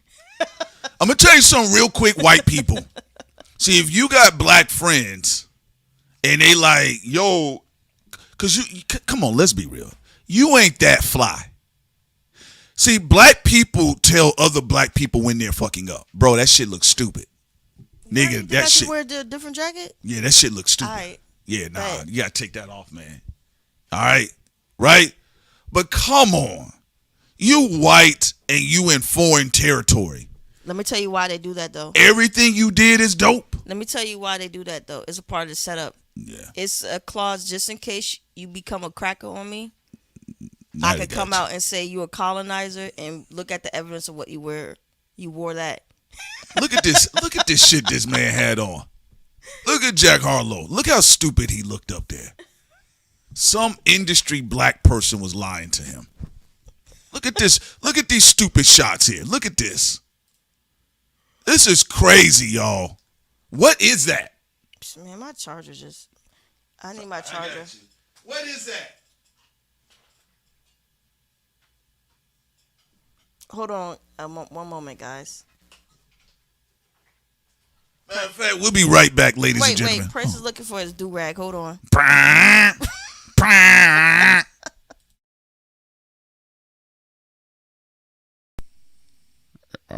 If you pay attention to my bloodline, as far as the founding fathers go, I'm half Jewish, and they did have well, they were more of a slave holders than slave owners. I think that's what we get a little bit confused about history, is that they were investors, much like shareholders that you see on Wall Street. The very same Wall Street that I, during my first campaign, championed against.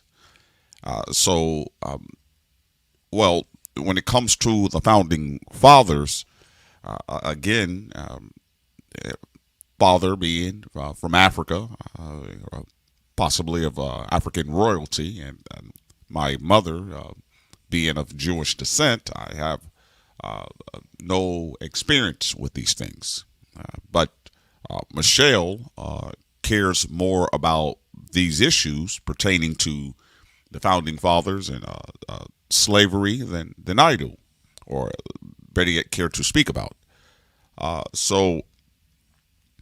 With that being said, I mean, I still admire George Washington, Thomas Jefferson, Andrew Jackson, so I can admire them in a sense of peace and freedom that as well Michelle cannot. And again, she's more emotionally attached to these issues for her, ancestors.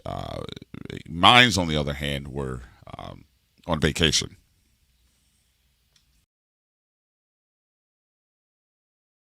Gentlemen, we're back again. We're back. Okay, so yeah, we're going to talk about that too, because we didn't get a chance to touch on that before we get up out of here. But yeah, let me put this on the screen, because let's talk about it, man. Because man, but I got to give it to industry blacks. I know when you niggas are scamming, and y'all scam. Somebody got money. Somebody sold Jack Harlow this hat. And I bet you Jack Harlow probably bought this from a black business. Well, they said that he wasn't paying a black female writer Really? for his music. Oh, that is true. They did say he was scamming on the back end. Yeah. That's why he got scammed here, because he was scamming himself. Even the photographer was scamming here. This is a terrible shot. Y'all see this? They said Obama can't be FBA. Yeah, I saw that. Yeah. Obama said he don't got no slave blood. But he married into the legacy with Michelle Obama. How y'all feel about that? They always need a black American assistant somewhere. All right? Whether they're white, foreign, Michelle black. said she didn't like him for a long time. She said what, for 10 years? She said she hated him for 10 years. How you committed and hate for 10 years? I mean, Do-gooda. Obama can come off a little bit as a pompous. I can see her being irritated with him for. But it's you know for what I'm that saying. It long. look like it's arranged. You get what I'm saying? I don't know about that. I'm just saying, 10 years. But Obama, I can tell, because like during the campaign for Kamala Harris, Obama was coming off very annoying. Also, they said here the Supreme Court has rejected President Trump's attempt to end birthright citizenship in the U.S. by executive order, reaffirming more than a century of legal precedents, a national tradition that babies born on American soil are automatically American citizens. So They also denied him at the rim. He has to pay up on $5 million to someone who won a lawsuit against him. So, you know. also saying the other side note, said, I got a question for you. Sure. All right, come on, basketball champ. How do you guys feel about Steph Curry and LeBron being on the same team? It's kind of like a bid you a do situation. Why they got Steph Curry looking like Bart Simpson? With that haircut. I feel this is their last hurrah. I mean, they've been stagnant. The Warriors, the Lakers, they haven't been able to win a championship. And I think, they feel like this is the time to do it. Yeah. LeBron is in his 40s. Steph is nearing that. Right. Draymond is probably already in his 40s, early 40s. For them, I think they want to try to do at least a two-peat. LeBron would get his 2 rings he needs. And Steph as well, even though he will be one behind LeBron. Wait a minute. I thought Steph had 4 rings. He has 4? Yeah, they both have 4 rings, if I recall. Oh, wow. So they would still be tied. They would be tied. So they'd be doing double-double. The question is, will Drake attend the games? LeBron has already put out his apology on Instagram when he was Drake, I'm sorry. But The beat was catchy. but they have Porzingis too. Wow. Oh, come on now. I guess Porzingis, LeBron, and Steph? and also Anthony Davis. Anthony Davis? Yes, they supposed to be trying to get Anthony. They already have Porzingis already on the team, and they're trying to get Anthony Davis, LeBron. Those are the 2 they're trying to get over. Well, now they're saying that LeBron may either go there or I'm hearing about Miami Heat. Okay. I don't know. I think he's gonna lean towards Steph. He said he'd been wanting to play with Steph. He did. A long time ago. And that does make sense that a deal could have happened like that for Anthony Davis to go to Dallas and eat some Wingstop and wait for LeBron to get done with his contract with the LA Lakers. What y'all think about this, guys, in the chat? I need y'all help. Well, we would have to go to one of their little last expendable games before it's over. Yeah, somebody on our Patreon, they said Expendables 5. That's like, y'all funny. Get to the daba. But it's true. Man, that's a lot of experience, though. Now, if they, with their type of legacy and experience, I'm going to be honest with you, and I know y'all may not agree with me. If they all come together, they need to have a ring the first year. There would be no excuses, Sid. There would be no excuses. I'm with you on that. Yeah, we can't do this talking about we got to wait for team to develop and get it. Y'all been playing against each other for 20 years. All right? So we'll see where that goes. That'll be interesting. But like, who said that in the chat? But they also said, somebody used to say in the chat, when you see like Jay-Z come outside with his afro, LeBron going to Steph, those are depression indicators. Ariel said we passed Braun and Steph. Are y'all over LeBron? Y'all over LeBron? Also, the Queen has arrived. Just to put this up here, just covering a little bit of sports before we bow out. Serena Williams. Serena Williams right now, Serena Williams has returned to Wimbledon, all right? And she begins at 11:20 a.m. Eastern Standard Time. So actually, 5 minutes in, so she should be getting ready to Don't cook. call it a comeback. I've been here for years. She's trying to get that Grand Slam record. Well, she claims that she's past that. That's long gone. She's more focused on just playing the game. But I know. I don't believe that. Hell no. You got to tell yourself something to keep your head in the game. All right. Let's see if Serena has some Caitlin Clark excuses. She ain't. Man, listen. They said 125 days until Juju returns. All right, ladies and gentlemen. So I guess we'll wrap it up on that note, and we'll have a part 2 as well. So now we're going to let you guys know because there's some other things we wanted to add. Yes, we have some other stuff that we planned for tomorrow for y'all pertaining to the Kennedy boys. Will it be tomorrow or you want to do next week?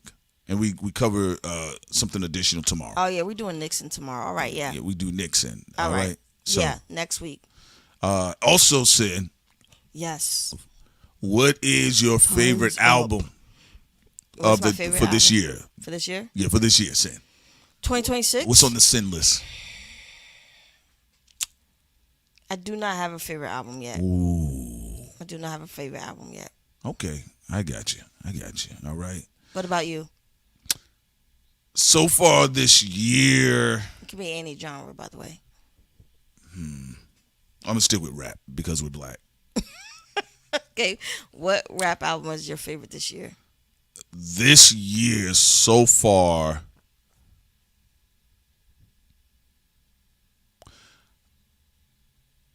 I will say I'm really enjoying Hit Boy's album because of him getting off of his 18-year contract, and he just sounds like he's having more fun. I think, we put up our review of Iceman. I thought it was a good album. I think it's Drake's best album since what was it? Nothing Was the Same. And who else? E40's joint came out this year, right? Yo, the joint that got Lifted and Make Sense, that came out this year. Is that this year? If it is, that's one of my favorite albums this year in rap.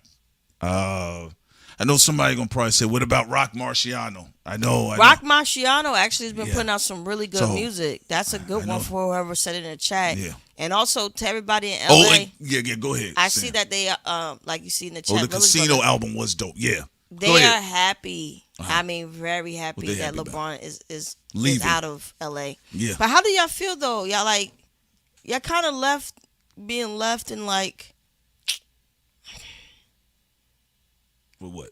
It's almost like LeBron extorted the LAC. or like exploited the. It did both. You think the Lakers organization is like. You think LeBron caused Hollywood to flop? He caused a lot of drama in LA. Like, I don't know. I'm not putting all the blame on him, but. I mean, they saying Crybaby, Isaiah Rashad's album. Let me see what else y'all got. I just want to know how people from LA feel about how that. they feel. A lot of them look like they're happy he's leaving. They are. It did kind of feel like an invader. Was the damage already done? How do y'all feel about that? Y'all hear what she said? Let me see something here. Let me put in LeBron. No, that's a great question. No, we can look into more into that later. No. I just want to see something. Okay. We're not going to stay too much longer anyway, Sam. But also, Ariel said Lakers still won't win shit because of management. That part I actually agree with you. Also, Mr. said no J. Cole. I think the Fall Off was a good album. Oh, the J. Cole album. It did come out this year, right, Sam? Yeah, February of this year. Yeah, that was that's we definitely gonna have we're gonna have to run a top. Fell from Mars. Yeah, we're gonna have to run a top 10 for 2026 or our top albums, rap albums. You know, I think Sin is waiting on she's waiting on the Young Jeezy album. Also, Brandy Kane is in the building. She said, I've been tuned in, y'all. Good morning, chat. Okay, shouts out to, she's responded when you addressed LA. All right. Oh, Brandy, how do you feel about LeBron that he may leave. And also, BK says, appreciate the Patreon post. Much love. Well, hey, you got our support as always, BK. So, man, you know what it is, Brandon. Fresh out, you better break the bad boy. All right. So, anyway, y'all. So, yeah, LeBron looked like he may be taking a spaceship to Mars. And he may be playing with Golden State. So, if he goes to Oakland, if he goes to the Bay, are we going to see him in E40 videos? Yes. He's going to start doing Bay shit. He already went and tried to make up. Look, he's trying to make up with Drake so he could be on a Pillow joint. And he could be with wow, woo, see, wow, whoa, woo, hey. Because he want to be able to play Too Hard on the radio. Shebang. I'm sorry, man. LeBron sometimes he be so fake. He makes me laugh though. He did trade Drake out like he was on the team when he thought he was going to be kicked off of Hollywood Island. Yeah. Now he over there possibly going to Oakland with one of the biggest stands for Drake, which is Steph Curry. Oh, so yeah. Also, of course, the Brick Crit Deluxe that's my album favorite album this year. No, thank you, Sin. I'm glad you asked me. No, Big Crit is my favorite rap album this year. All right, there we go. Go ahead, Sin. Yeah, but we already know that LeBron fake. He gonna have a P-Lo remix song. His big ass head gonna be in it. Wow. You know. He trying to pull that. He trying to get like Future. Y'all think? What y'all think? If LeBron goes to the Bay, do y'all think y'all gonna start seeing him in Bay Area videos? How y'all feel about that? Where is anybody from the Bay in the chat? Before we get out of here. Also, we have to do a listening party to Kill the King album, Two-Face Time. It'll happen. But no, LeBron is fake as fuck. He definitely gonna be an old.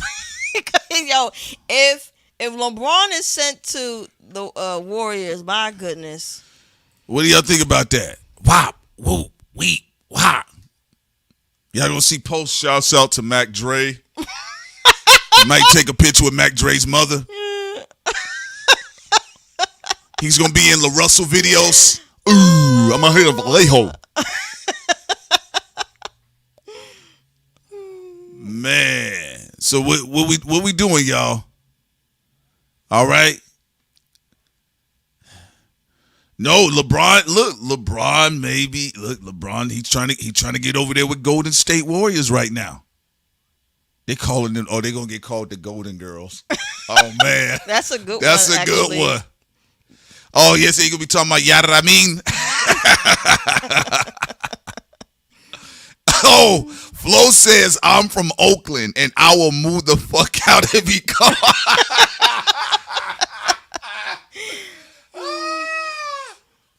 Man, you know what though? I will say one thing I'll say before LeBron retires. I did enjoy the level of ridiculousness in his career. Some moments it was very funny. Yeah, so I did enjoy it. All right, LeBron getting a cheap ring. So y'all gonna say it's the bubble ring, and then this is gonna be the cheap ring. Y'all ain't gonna let LeBron live. Father time. LeBron, that actually shows you how desperate he is, though. I need him now. I need a ring. He at least should probably retire with 5. A ring. He does need another ring. He's desperate for it. All that GM shit catching up to him, huh? So that means when he retires, his son will have to continue to play without him. No, he's probably gonna bring his son to the Warriors too. All right. You think he's gonna leave his kid in? No, he's probably gonna bring him to the Warriors as well. Okay.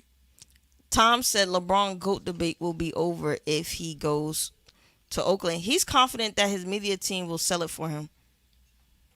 They will, because he has Maverick Carter and he has Rich Paul. To lie for him. Send LeBron to the church league. All right, y'all.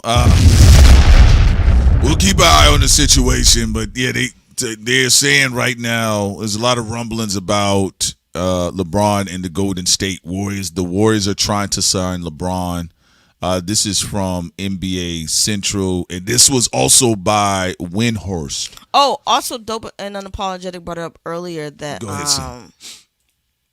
John Morant is going to Portland, the Portland Blazers, which I think is a better fit for him. So to he's be going to focused. He's going to be there with Jalen. He's going to be there with Dame. Wait a minute. So they also said Portland is trying to get Jaylen Brown. I think, yeah, they are trying. I don't know. But they said more than likely he may stay in Boston, but we'll see. All right, y'all. There y'all go. Is right there the greatest basketball player of all time for you all. Look, LeBron James. Look at him. Seeing there he goes. Mm-hmm. So y'all think LeBron's gonna be in the Drake video? Of course I'm gonna miss LeBron James in the NBA to a degree because he was fucking funny. He's funny. First of all, when he first started his career, it was just fun, pure basketball. Right. From the Cavaliers to the Miami Heat, then back to the Cavaliers again. Personality-wise, he did become so fucking annoying over there in L.A. I mean, told you Hollywood James. The obnoxious wine glass bottle or in the audience and shit. Yeah. He was just doing too much. I thought about myself. I am the greatest fucking player of all time. It was too much, and it was too much crying over there in L.A. He did cry to some degree with the Cavaliers. He was a little bit of a crybaby with the Cavaliers, but I ain't never seen. He's cried the most over there in the Lakers. I personally think it's a bit of a stain on his legacy because his behavior over there with the Lakers was too much. It was too diva-ish, just way too diva. I actually agree. And don't get me wrong, for the longest time LeBron has been the face of the league, but you don't have to be that much of a diva and everybody see it that badly. And then what he did to Westbrook and all that other stuff. It's just horrible. But wait a minute, I would say his legacy all the way until he got into the Lakers, I would say is mostly fun, except for the Lakers chapter of his career. He looked bad to me. He looked really bad. The Lakers legacy or the Lakers chapter of his legacy, for me personally, I agree. It's been the least fun. I don't know what it is, and I like the Lakers too.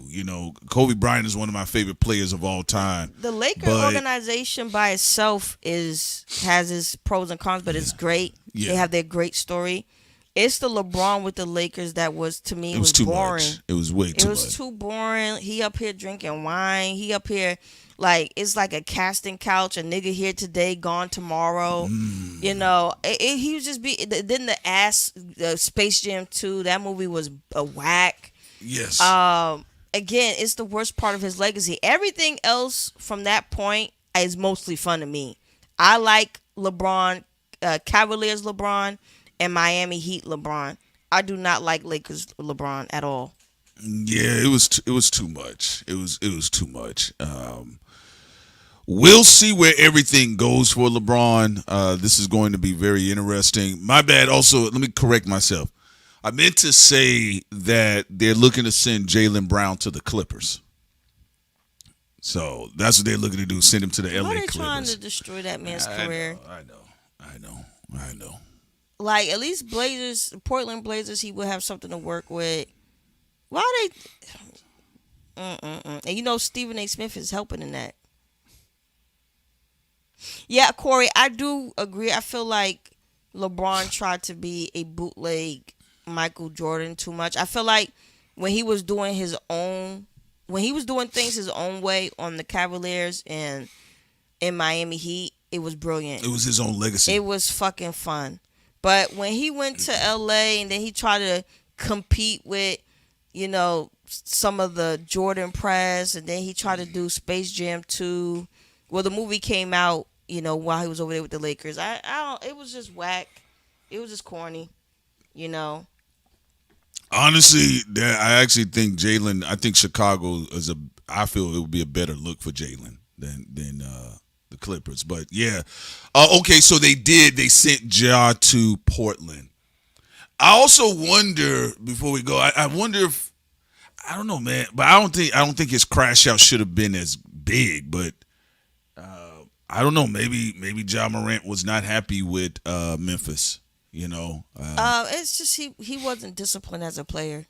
He had all the athletic potential, and this is what we talk about. Yeah, man, how the NBA goes. It doesn't matter if you just bring money. Zion was a big excitement, and he was a flop. The WNBA, it works the same way.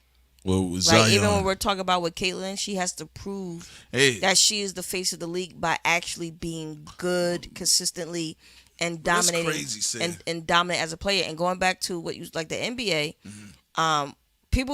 Ja was in the running of being the new face of the NBA. Yes. So was Zion, and Zion even did worse than Ja because he wasn't disciplined with the body. No. Kept gaining weight. Pornhub and catfish. That's all he was eating. Porn stars and crawfish. And then with Ja, it's just like too much antics that wasn't focused on basketball. Yeah. He acted like he was trying to get signed to Yo Gotti's label. Yeah, eventually he was getting into it even with the organization for nothing. Not for something like real, for like payment or anything. It was just for some stupid shit. So hopefully with Ja, he can fix where he went wrong. And I do agree with what Mr. Mello said, Carmelo Anthony. What did he say? He said the fact that he's going to be surrounded with vets is going to be good for him. And I do agree with that. I think it's going to be good for him to be over there with the players he's going to be with. Because Ja Morant is a very explosive player. You get what I'm saying? So it's unfortunate, but the other side of it, even when you bring up CeCe, and that's my whole point, like, bro, who said you was the face of the league? Ooh. That's what I don't get. Like, who said you and your chin, you the chin of the league? You got to show it. You got to show it. Asia right now is the face of the league. That's all it is. It's the same thing in boxing. Like, bro, who said you was the face of the sport? You demonstrated. So you gotta prove it. You gotta prove it, shawty. So that's that, ladies and gentlemen. I'll be looking to see what goes on with Ja Morant. As far as his athleticism, he was one of my favorites coming into the game. So also, I did like how he played. Ariel Super Chat said most Memphians are just kind of over it with Ja. Wow. Also, how did you feel, Ariel, being from Tennessee, that LeBron called, like, what did he say about Memphis? It was what he said? What did he say? He said it was a shithole or something. LeBron said that? It was something that the NBA was trying to do something over there in Tennessee, and LeBron talked about it. Hold on. Wow, LeBron said that. Hold on. Y'all know he a billionaire now. Let me not get him in trouble yet. Let me go double check. Damn, that's fucked up, Sid. That's fucked up, Sid. Let me go double check. LeBron. I was just listening to y'all. Tennessee. Hold on. Filmtown says crawfish and BBL be more. A lot of blacks living in crawfish and BBL sin. All right, let me see what you're saying about LeBron. No, I'm looking it up right now. LeBron did in Memphis. Wow, he was at a golf outing when he said this too. He's so high diddy, man. LeBron, wait. Over frustration over NBA travel to Memphis. What did he say about it? He's saying the hotel quality was ass, and they don't have any good off-day entertainment. Oh. He said he felt that the Memphis Grizzlies should relocate to Nashville. So he was saying that Memphis was ass. Come on, one of his white billionaire friends said, LeBron, can we get you on camera saying that? Wow, did he say that? Let me hear this real quick. All right, here it is, y'all. Let's see, Sam. I got it. Look like this. Let's see what we talking here before. Let's see if before we lie on the black Nephilim. All right, let's see what we got. Staying at the fucking Hyatt at 41 years old. You think I want to do that shit? Being in Memphis on a fucking random ass Thursday. I'm not like the first guy to even talk about an NBA. Like, we all like, you guys have to move. Just go over to Nashville. You got the You got Vanderbilt over there. You got the fucking NASCAR. You got a stadium. Don't they got a hockey team too? Yeah, Predators. Predators. Yeah. Like they got everything. Doesn't look like LeBron's going to be on the Grizzlies anytime soon, so Grizzly fans out there. Yeah, they know. Their only chance was in 2003 if they would have won the lottery to get me there. And I might have pulled a Eli Manning and not showed up For the games. staying at the fucking Hyatt at 41 years old. You think I want to do that shit? Being in Memphis on a fucking random ass Thursday. I'm not like the first. Ooh, Hollywood James. I told y'all. Damn. That's Hollywood James. I would have said Nashville got more white people there. Hollywood James. He said, you Memphis niggas ain't nothing. Y'all boring. Ooh, that's a cold-blooded game. That's how No he talk. culture. When the doors are closed. He was talking to his white friends too. And that's what I was looking at. I was like, man, ain't nobody black there. Look at all these preppies. LeBron, can you do my wife? That's the energy they're giving. Dude, please do my wife. I'll be quiet. Oh, wow. That's crazy. Wow. Whoa. Wow. Whoa. So when he was holding that Malcolm X book upside down, He really wasn't the reading it. autobiography of That Malcolm nigga X, really wasn't fucking with that book. LeBron didn't care. he's telling white people that the majority black area of Memphis, Let me see. Tennessee ain't shit. What Damn. the heck? Yeah, What? they said, okay, LeBron. He about to go out and chill out with Jay-Z. They said when LeBron has to go to Memphis, Tennessee. Okay. I forget this brother's name. Shouts out to him, though. He's still popular news anchor in Houston. They here at Augusta High School that led to Chris Wood's death. The fuck is that? Shit!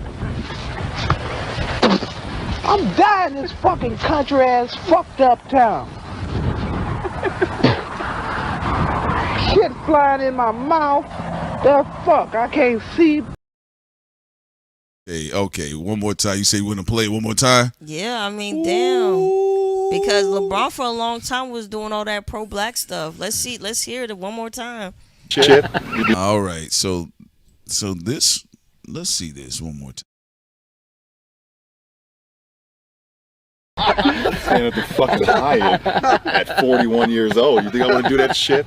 Being in Memphis on a fucking random ass Thursday. I'm not like the first guy to even talk about it in the NBA. Like we all like, you guys have to move. Just go over to Nashville. You got Vanderbilt over there. You got the fucking NASCAR. You got a stadium. Don't they got a hockey team too? Yeah, Predators. Like they got everything. Doesn't look like LeBron's going to be on the Grizzlies anytime soon, so Grizzly fans out there. Yeah, they know. Their only chance was in 2003 if they would have won the lottery to get me there. And I might have pulled a Eli Manning and not showed up. For the games. Ooh-wee. How y'all M-Town players feel? All right, let me see what y'all saying in the chat real quick. I'm sorry, LeBron. I wasn't trying to get you. It's just that something in my spirit said. Didn't he say something about the people about Memphis as a city? See, that's that black woman hard drive in your head. Even when you don't want to remember shit. Wait a minute, but didn't LeBron in Memphis? Something was in the. Wait a minute. It's a black woman hard drive. Prince be saying federal sin. I'm sorry, but even if I get a couple of seconds of hearing something in the background with anybody, I'd be like, wait a minute.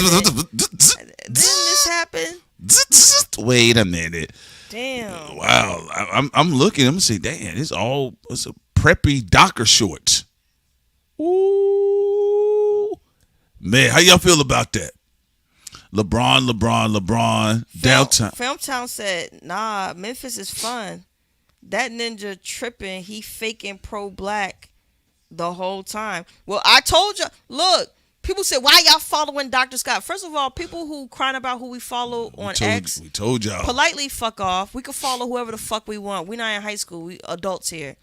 But told you, this is what Dr. Scott told us. This is how they talk behind the scenes. Dr. Scott said, here's what they think about you. Dr. Scott. Here's what they think about you. Years ago, we was talking to Dr. Scott. He's still pro-Trump. We're not. Yeah. But we was talking to Dr. Scott, and he was like, years, so you know the majority of Black Hollywood is supportive of Trump behind the scenes. And when we said that people's like, nuh-uh. And they're trying to do commerce with him. And he said LeBron James allegedly was one of them. Yeah. We said, really? He said, yes. Look at these guys around him. Don't they look like Chads? He said, look at these Chads. He said football players. All of them. Rappers. All of actors. them. All of them. Actresses. Producers. Yeah.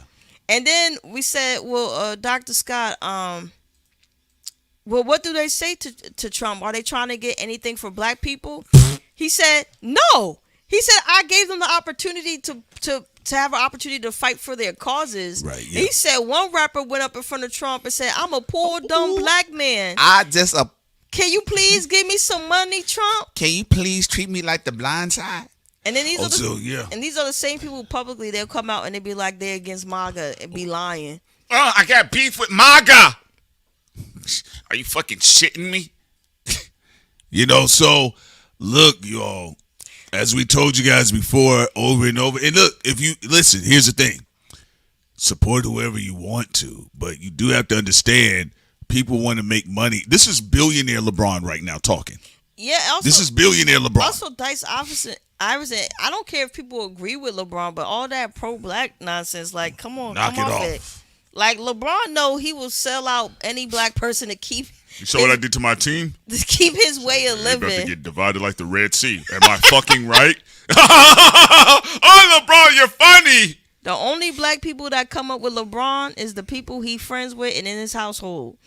It just if you not what's his name? Yeah, you're not in the name inner some circle. of his friends. Maverick Carter. If you ain't Maverick, Rich Paul. You ain't Rich Paul. If your name is Drake, if you not you're getting traded. If you not married to him, you ain't his kids. Hey. You not a Black person he care about. Capricorn through and through. Y'all saw what That's he said a real Capricorn right there. About Tamir Rice. Yeah. That's a real Capricorn right there. Same with Jay-Z. You not Tata? Woo. Better get the fuck you up. You gotta hop over Tata, and he like 2'7". You ain't Memphis Bleak? Shit, man. They can roast. Listen, you niggas can roast Memphis Bleak's bald head all you want. You ain't getting around that bald head with that do-rag on. They do care about Black people in that circle. Their friendship. And you ain't in that circle. You expendable. Look, they trying to be the talented 10th up in there with them white people. Say, do you mind if I flip the great George Carlin for a moment? Sure.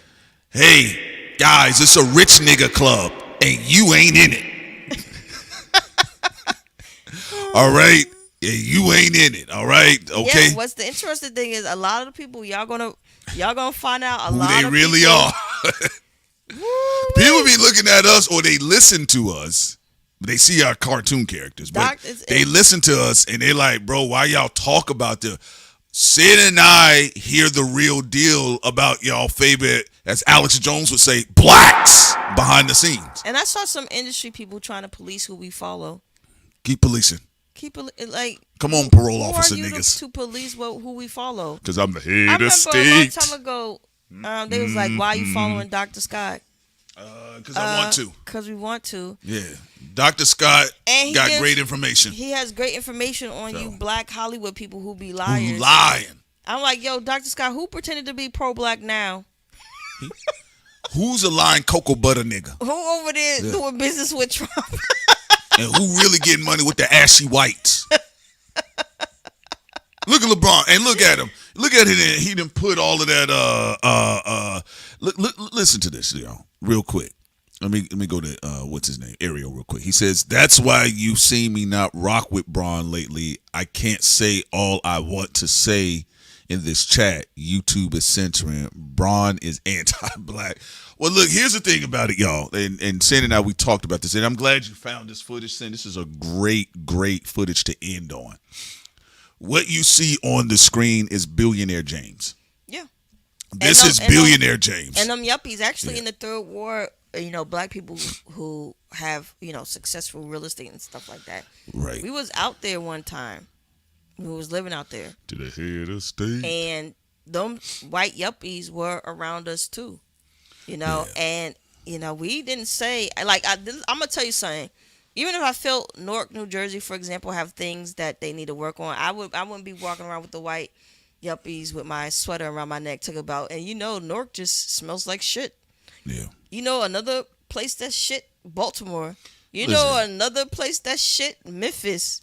Another place that's shit. Well, it's just funny to me because it's the reality of the situation is, folks, most of your favorite black kings are friends with these types of people like this, and they're having these type of conversations about y'all. About y'all in y'all areas. And again, I have to say this exclusively to the black kings. You did he say we need to build Memphis up? Hell no. He said take it to Nashville. Take it to Nashville.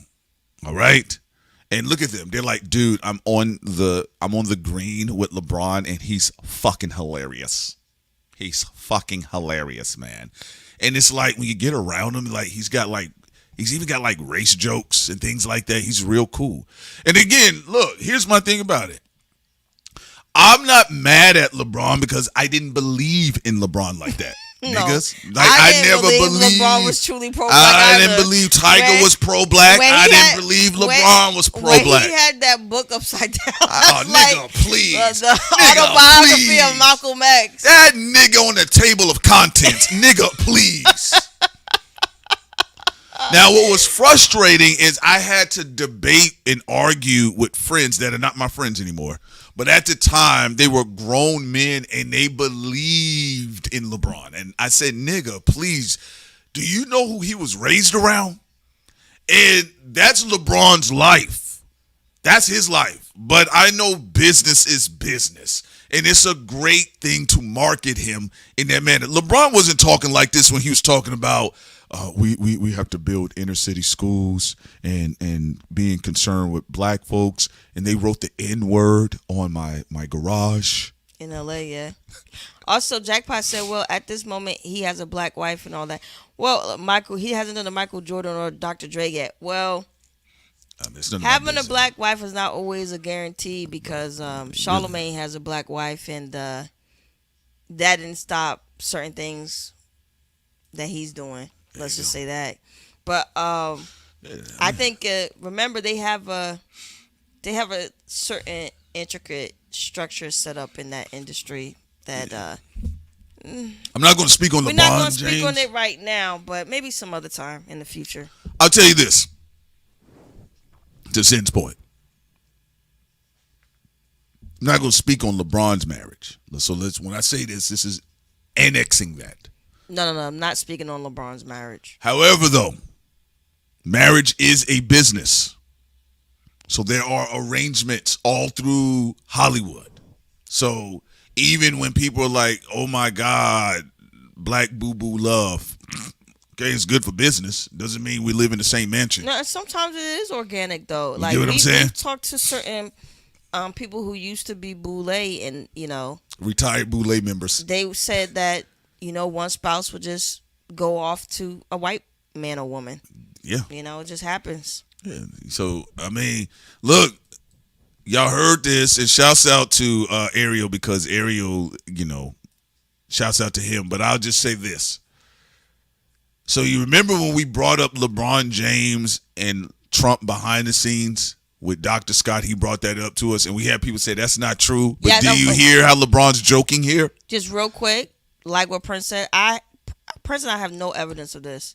This is just from one of Trump's right-hand man. Yes. Dr. Scott. Dr. Scott said that LeBron was out there fishing for business and money through Trump as well at one time. I don't know if LeBron's still doing it, but at one time, Dr. Scott alleged he was. And also, Dr. Scott talked about ASAP Rocky as well. But then ASAP Rocky and Dr. Scott recently made up with each other. Yeah, so, again. So I think Dr. Scott and ASAP Rocky, they're cool again. Yeah, so when people are like, hey, guys, I'm going to check out who you follow, we are literally the wrong people to do that. I'm telling you all, because I'm not going to care. If somebody make a big deal about who we follow, let's go and do research on who you in business with. And who you worship. And then air them out.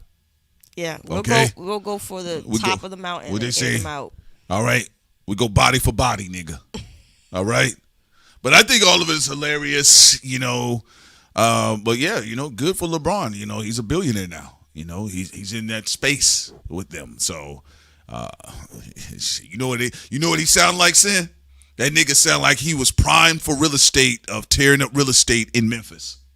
That's what that nigga sounded like. Let's go ahead and just shut the shit down. Yeah, okay. It's like, all right, man, it's an old civil rights statue, but like it's crime around there. We need a Barclay in Memphis. Like, gentrify this shit out. They'll do good for the blacks. All right. Nah, I don't want every stream to be about Lupe, Tom. We talked about Lupe a little bit already yesterday. You know what? I mean, he's just How's out to Lupe and his rant tour? He's just ranting with his industry friends at this point. Yeah, I don't. I mean, hey, if y'all having fun with it, that's fine. But you know, we already spoke about it. But yeah, hats out to y'all, you know, and everybody that's participating. Well, also that Dr. Scott interview is on the Patreon. It is. It's on the Patreon. You know, Dr. a lot Scott. of people be monitoring us, talking about who we follow and all this other shit. But we know what y'all doing.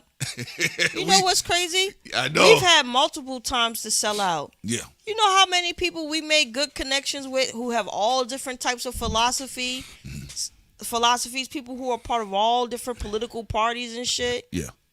And keep monitoring us. Man, shut the fuck up and worry about what you doing. But yeah, Dr. Scott, he said LeBron talks like this behind the He scenes. said no. He did say that. And I didn't see no evidence of it until this Memphis conversation. Are you shitting me? Memphis? Ugh. And again, the Dr. Scott interview is old, as years ago. You go check it out on the Patreon. Yuck. And you know, I just like just the Vanderbilt. It has. I just couldn't do it. You know. Okay, so he says he built that school in Akron and hired a bunch of honey boo boos. Shouts out to Victory. Look, y'all. I mean, what are you gonna do? You know, that's why we tell y'all. You know, you got to go do you. You know what I'm saying? But no, to Sid's point, this whole thing about, I guess, monitoring who people follow, that ain't even half the game. It's some 1984 shit. Remember y'all little mini NSA spies? Yeah. All of the. Listen, I'm gonna tell y'all something. I'll say this one more time. All of your black kings have friends like this in the industry behind the scenes, and this is how they're talking. And I'm talking about your most popular black kings. It's just what it is, and the women too in that industry. Well, you know, although it's you're right about the women. No, you're right. It's male dominated. Yeah, though. it's male dominated. Way more men, but still, right. This is how all the black Hollywood people are talking behind the scenes. We tell y'all, and man. I gotta say,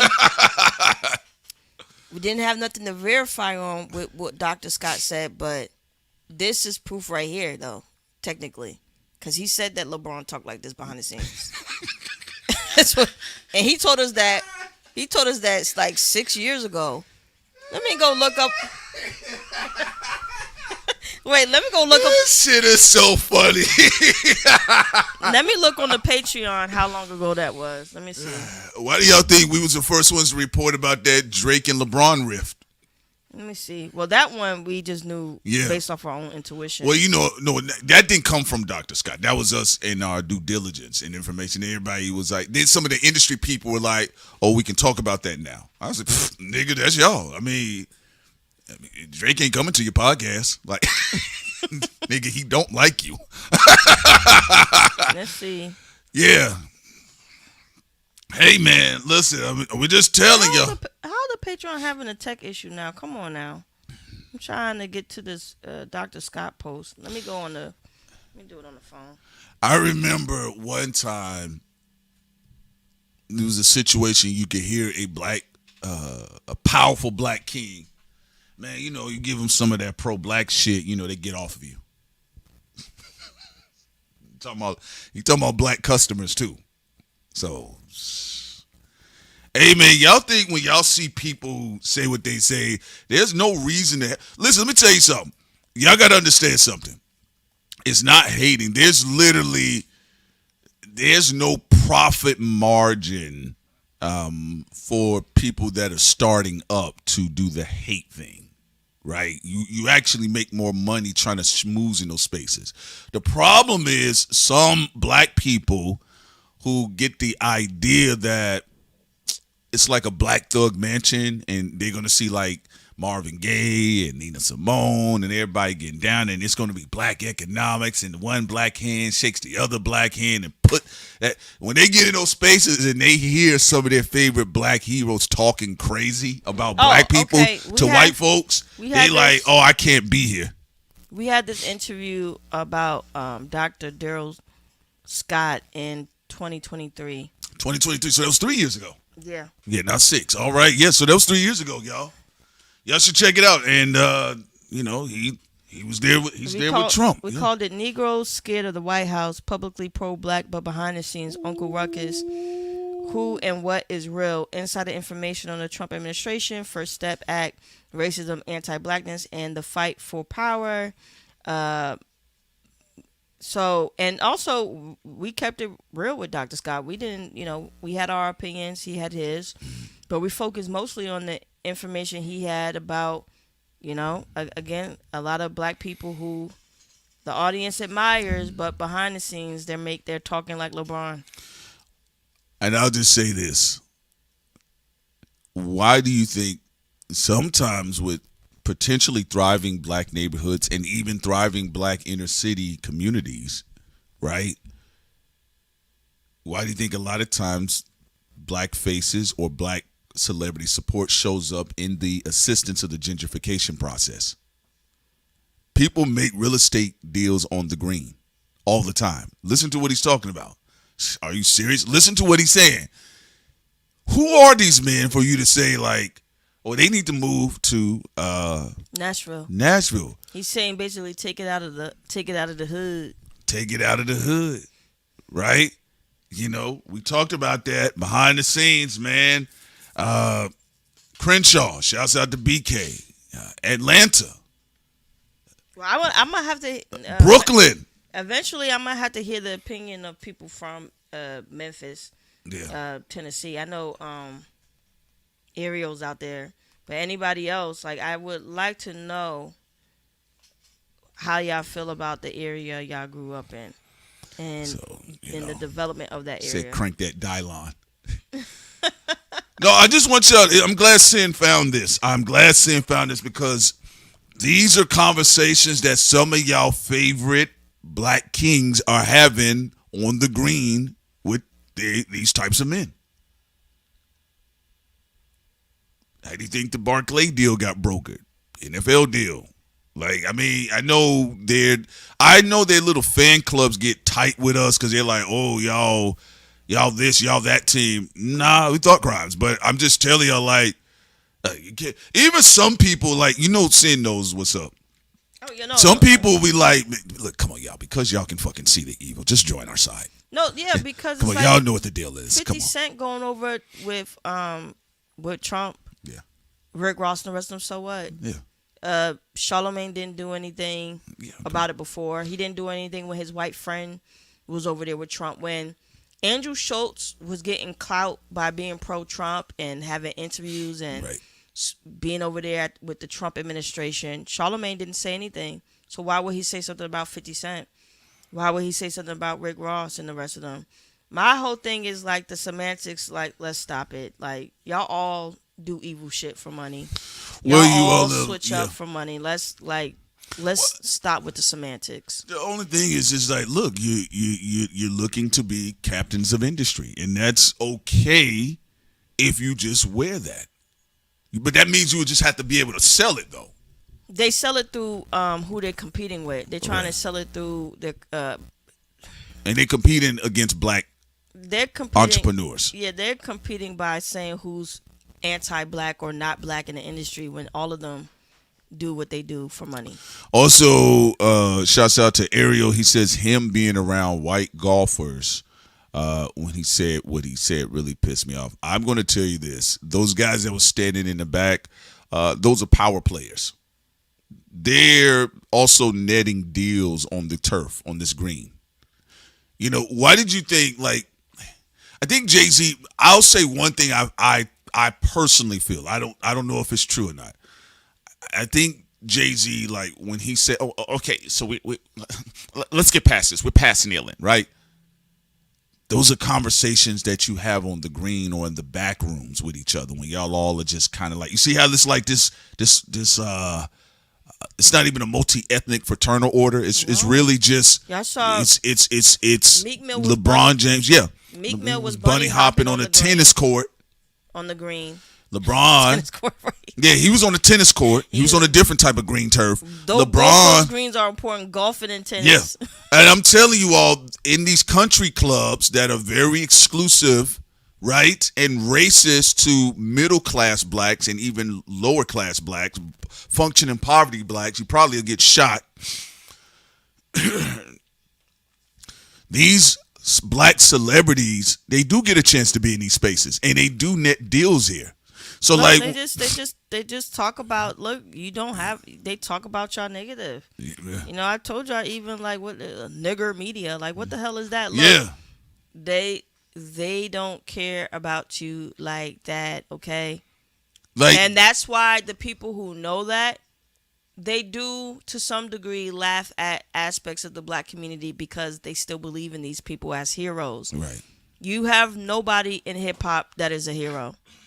They'll do certain things to throw you some breadcrumbs to make you think they're doing something for black people or pro-black, but they're not.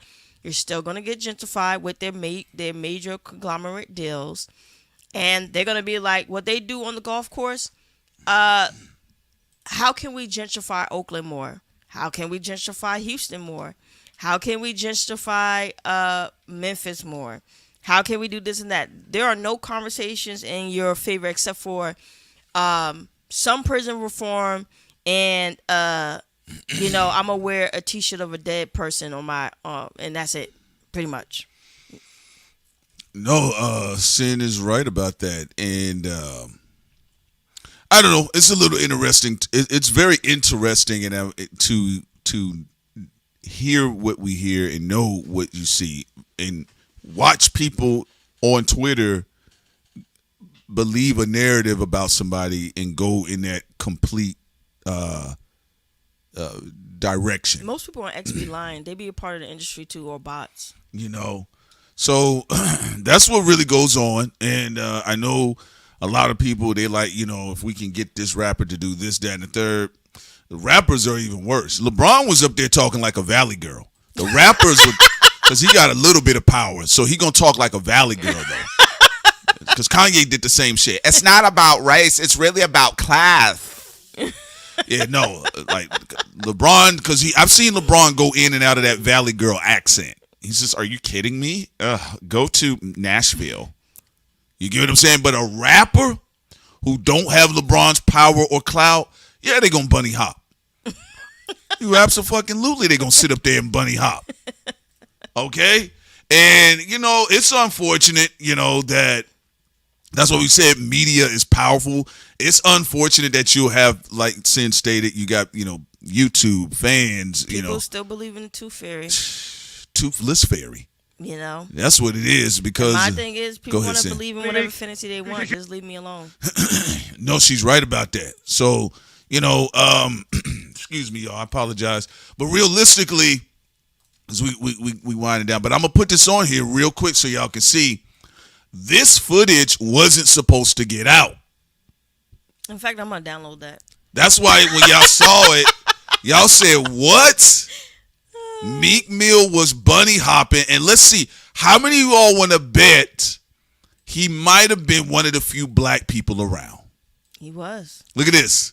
He fucking sucked, Meek. You know what he looked like? He looked like Sidney Sweeney up there with the little dog hands. And why his shorts blowing up? And this is so embarrassing. This is what they doing. And wow, this ain't the first time, y'all. I'm gonna tell y'all something. This ain't the first time. There's somebody I knew that was moving around through Atlanta, and the boy told me, he said, hey, dog, because you know in Georgia there's a lot of country clubs, golf country clubs that also are racist too, right? That your billionaires go golfing at, right? And somebody, I remember a long time ago, they told me that, bro, some of these rappers, bro, he said, man, they get behind the scenes with these folks. Completely emasculated. Yeah, bro. Look at this. Bunny still hot. Oh, my goodness. Now, LeBron was talking like a Valley girl. But Meek up here bunny hopping. Because that nigga ain't win no championship. That nigga sneaker ain't make $1 billion. And look at his face. Now, think about this. I want to put this, because Meek can say whatever. He's completely subservient, completely submissive. Hey, remember I told y'all when rappers start getting physical, talking about who they gonna slap and that's why I always tell them rappers die. Because y'all say this to black faces and y'all do this behind the scenes. That's why I say I didn't care who it was. Rappers get out of line, they do need to die. No, but rappers, they all talk to white people like this. Yes. They're either bunny hopping or they're doing the Valley Girl shit. Talk normal shit.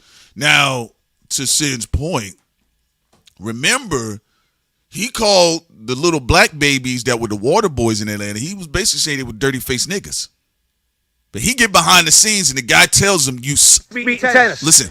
You got your ass beat. Keep going. Count out loud. Count out loud. Count out loud, boy. Keep out. He on 42. Y'all gonna keep seeing thought crimes as the truth, y'all. I'm just being honest. Count it out loud, boy. Count it out loud.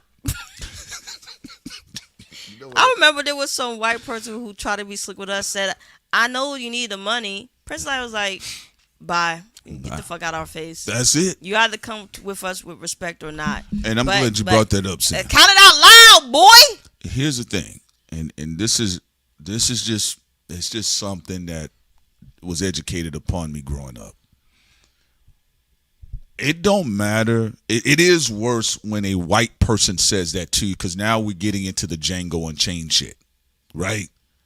But somebody that you're supposed to do business with, they don't say, I know you need the money. You don't know what my pockets look like or don't look like. And Sin and I have heard these people say crazy stuff to these rappers behind the scene. Are we buffering? No. Okay. And they act like they don't hear it. Mm-hmm. Cat Williams talked about that, even though I don't know, I can't trust any celebrity, but even Cat Williams talked about it. He said that they pretend that you're not talking about them. And he said they had to pretend like they didn't sell their soul. Can you rewind that to the beginning? With him bunny hopping? They got to see this. Oh, okay. Matter of fact, every time someone try to drag us into some fake morality bullshit or ethics with Drake and Kendrick and Jay-Z, they got to keep seeing this. Oh, yeah. Leave us the fuck alone. Okay? You're not fighting over anything real. Ain't nothing going on, niggas. So let's rewind it back. Let's do it in slow motion. Let's chop and screw. Michael 5,000 watts. Rest in peace. Niggas, we in the streets on the time with me jumping on his feet. Nigga, I'm so throw. You so old. Hopping like a rabbit out his motherfucking hole. I ain't a ho. I'm not me, nigga. Looking kinda weak every day. Keep going. Chopped and screwed, baby. Going. Where y'all going after this, niggas? Everybody have to suck. Your body have to suck. DJ Slim K exclusive. Why do body have speak? Why do body have speak? I don't want to hear shit. Cause you got your ass beat in tennis. You would never see thought crimes in this situation. Period. And I'm saying no bunny hopping, no Valley girl talking. If you do business, do business. Why you gotta talk like a fucking bitch? I'll tell you this, and I'm not to get too far into our own business, but like Sin stated, you can negotiate things, but the minute I hear people use language like, I know you need the money, I'm out. That's disrespectful. It's like when they say, you saw when Big Boy, when tip through the money and he hit Big Boy in the mouth with it and he said, you fucking disrespectful. That's what it felt like. That's disrespectful. Now imagine you working with a partner, because your business partner may not all the time say their thoughts, but if they see you taking certain punches and language from people, they're going to look at you kind of funny. What if I walked up on Filmtown and said that? Yo, Filmtown, let's do business. And you're like, okay, you want to know? And you're like, come on, nigga, I know you need the money. Filmtown like, nigga, what? So, again, because these people are used to dealing with these type of Kang blacks behind the scenes, or some of these friends like Ola wanted us to be, all right, concerning Caitlin Clark, you got to understand they've been money. Yeah, they've been groomed to talk to black people like this. The money. And he got on yellow socks. This nigga. Big Bird socks. Nigga, banana and pajama socks. This nigga got on yellow socks. I just looked at it. But this is, I do whatever I need to do to not be in poverty. Beautiful, because they say one thing about poverty and functional poverty in the psychology of PTSD. All right? The psychology of it is that you can be exploited because of the fear. A self-dignified man who's not scared of failure and getting up on his own wouldn't do this. This is somebody that's like, this is a people pleaser. And we can't give Meek any more chances. You was in the pool with Diddy. He said the ass tooted up. You was in matching outfits with Diddy. Then you bunny hopping. Then you was backing it up to that old white guy. Then you told the little kids, the black kids with the water, share 25 cents with each other, and there was 10 of them. Then with Michael Rubin, you out there giving all hugs and teeth. Michael Rubin. I'm trying to get like the Michael Rubins. I said, who? Why he keep rhyming about this guy? That's the only reason why I had to look him up, because when I was listening to his wins and losses and stuff, he kept rapping and rhyming words with Michael Rubin. Let me see some here. Also, to what Jen said, I don't like people who are just disingenuous with it. Either be quiet and get your money, or just say what you are. 50 Cent never said he was selling woke. He was over there with Trump. He said he's just about money. He over there with Trump. Now, of course, you could still criticize him for that. But the same people who are criticizing him won't criticize Joe Rogan. Will be selective when it comes to Rick Ross. But then call people selective when it comes to Jay-Z. Man, shut up. It's We're talking all about just the a Michael Rubins. It's all a fucking game. And then they got people working as butlers for hip-hop people. Oh, yeah. Like, people supposed to be for free spinning narratives and shit on some Brokeback Mountain shit. Like, nobody want to do that shit. Yeah, in fact, let me show you People something. got other shit to do. Let me show y'all something real quick, saying you're right about this. So let's get into this here. Let's go to, we're gonna say shouts out to AUC and a backup page, okay? So I want to show you guys something, why a lot of this kind of makes sense with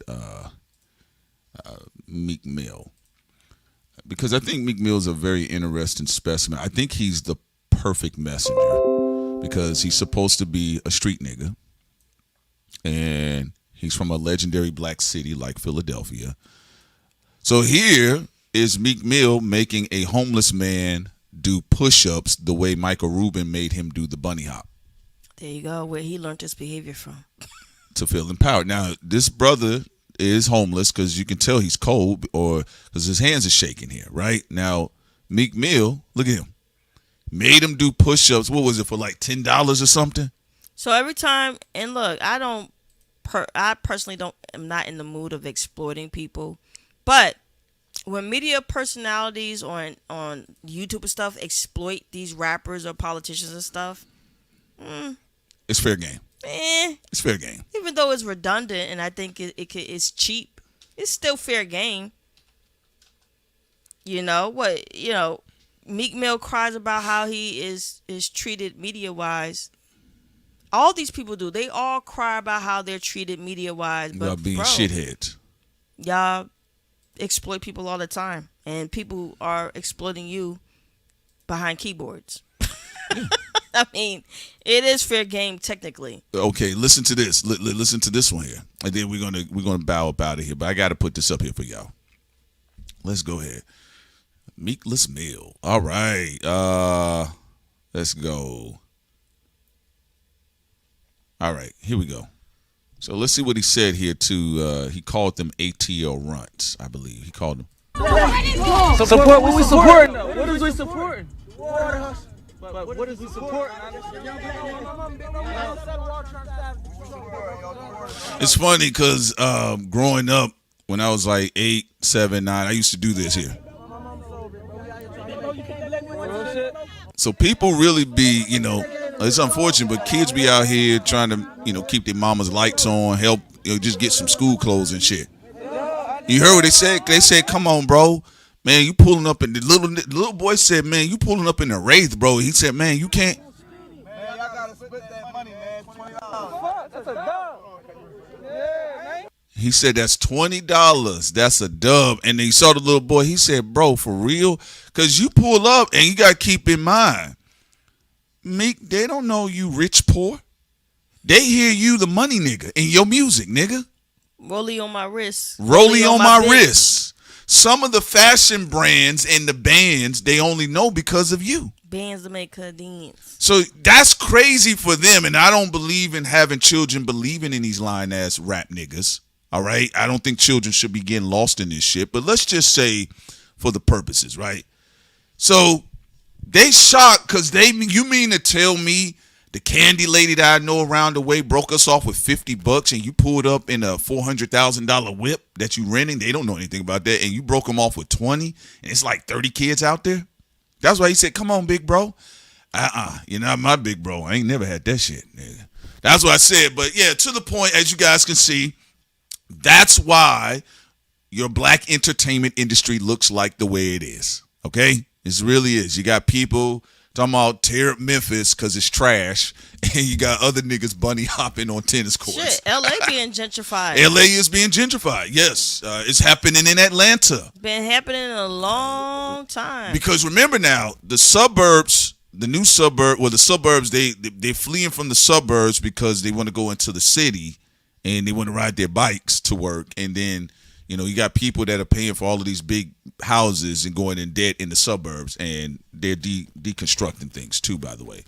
All right, ladies and gentlemen, that's it for us today. We love you guys so much. Y'all take care. Enjoy the rest of your day. Peace. Yep, you go check out the Dark Crimes merch as well. Is there up for y'all to check out on our YouTube channel, on our Patreon as well. Peace.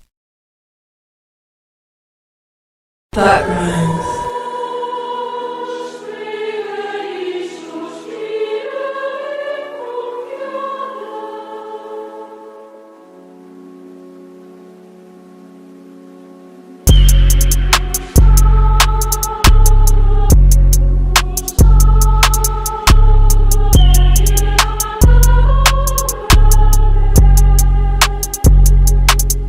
Dark Crimes.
Thought Crimes.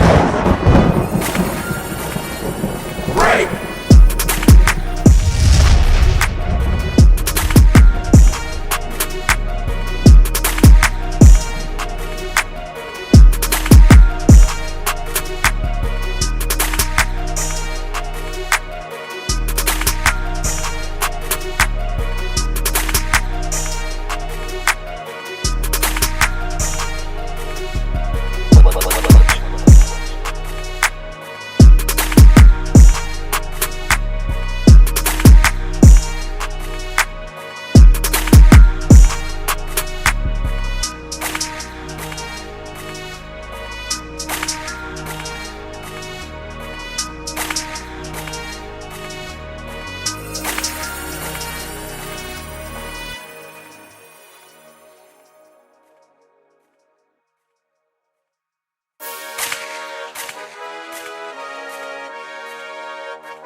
Because I'm happy,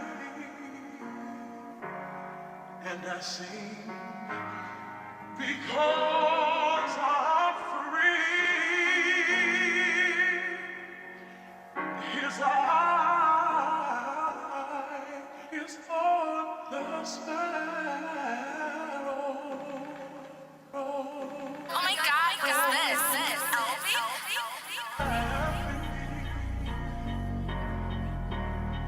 And I sing happy, and I sing happy, and I sing happy.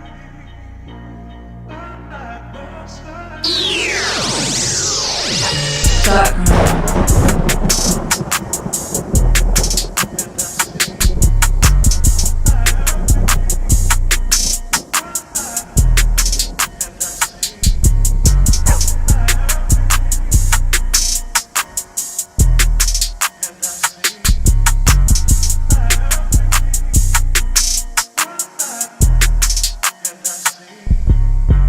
Thought Crimes.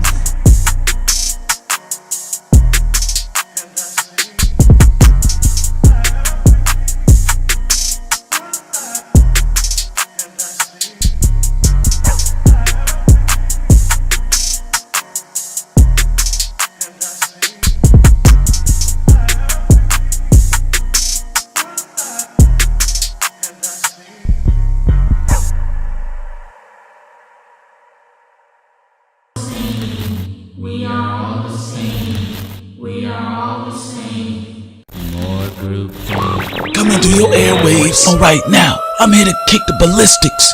Check out Thought Crimes. Are you following me? Coming through your airways. Coming through your airways. You ain't gonna get me with that one.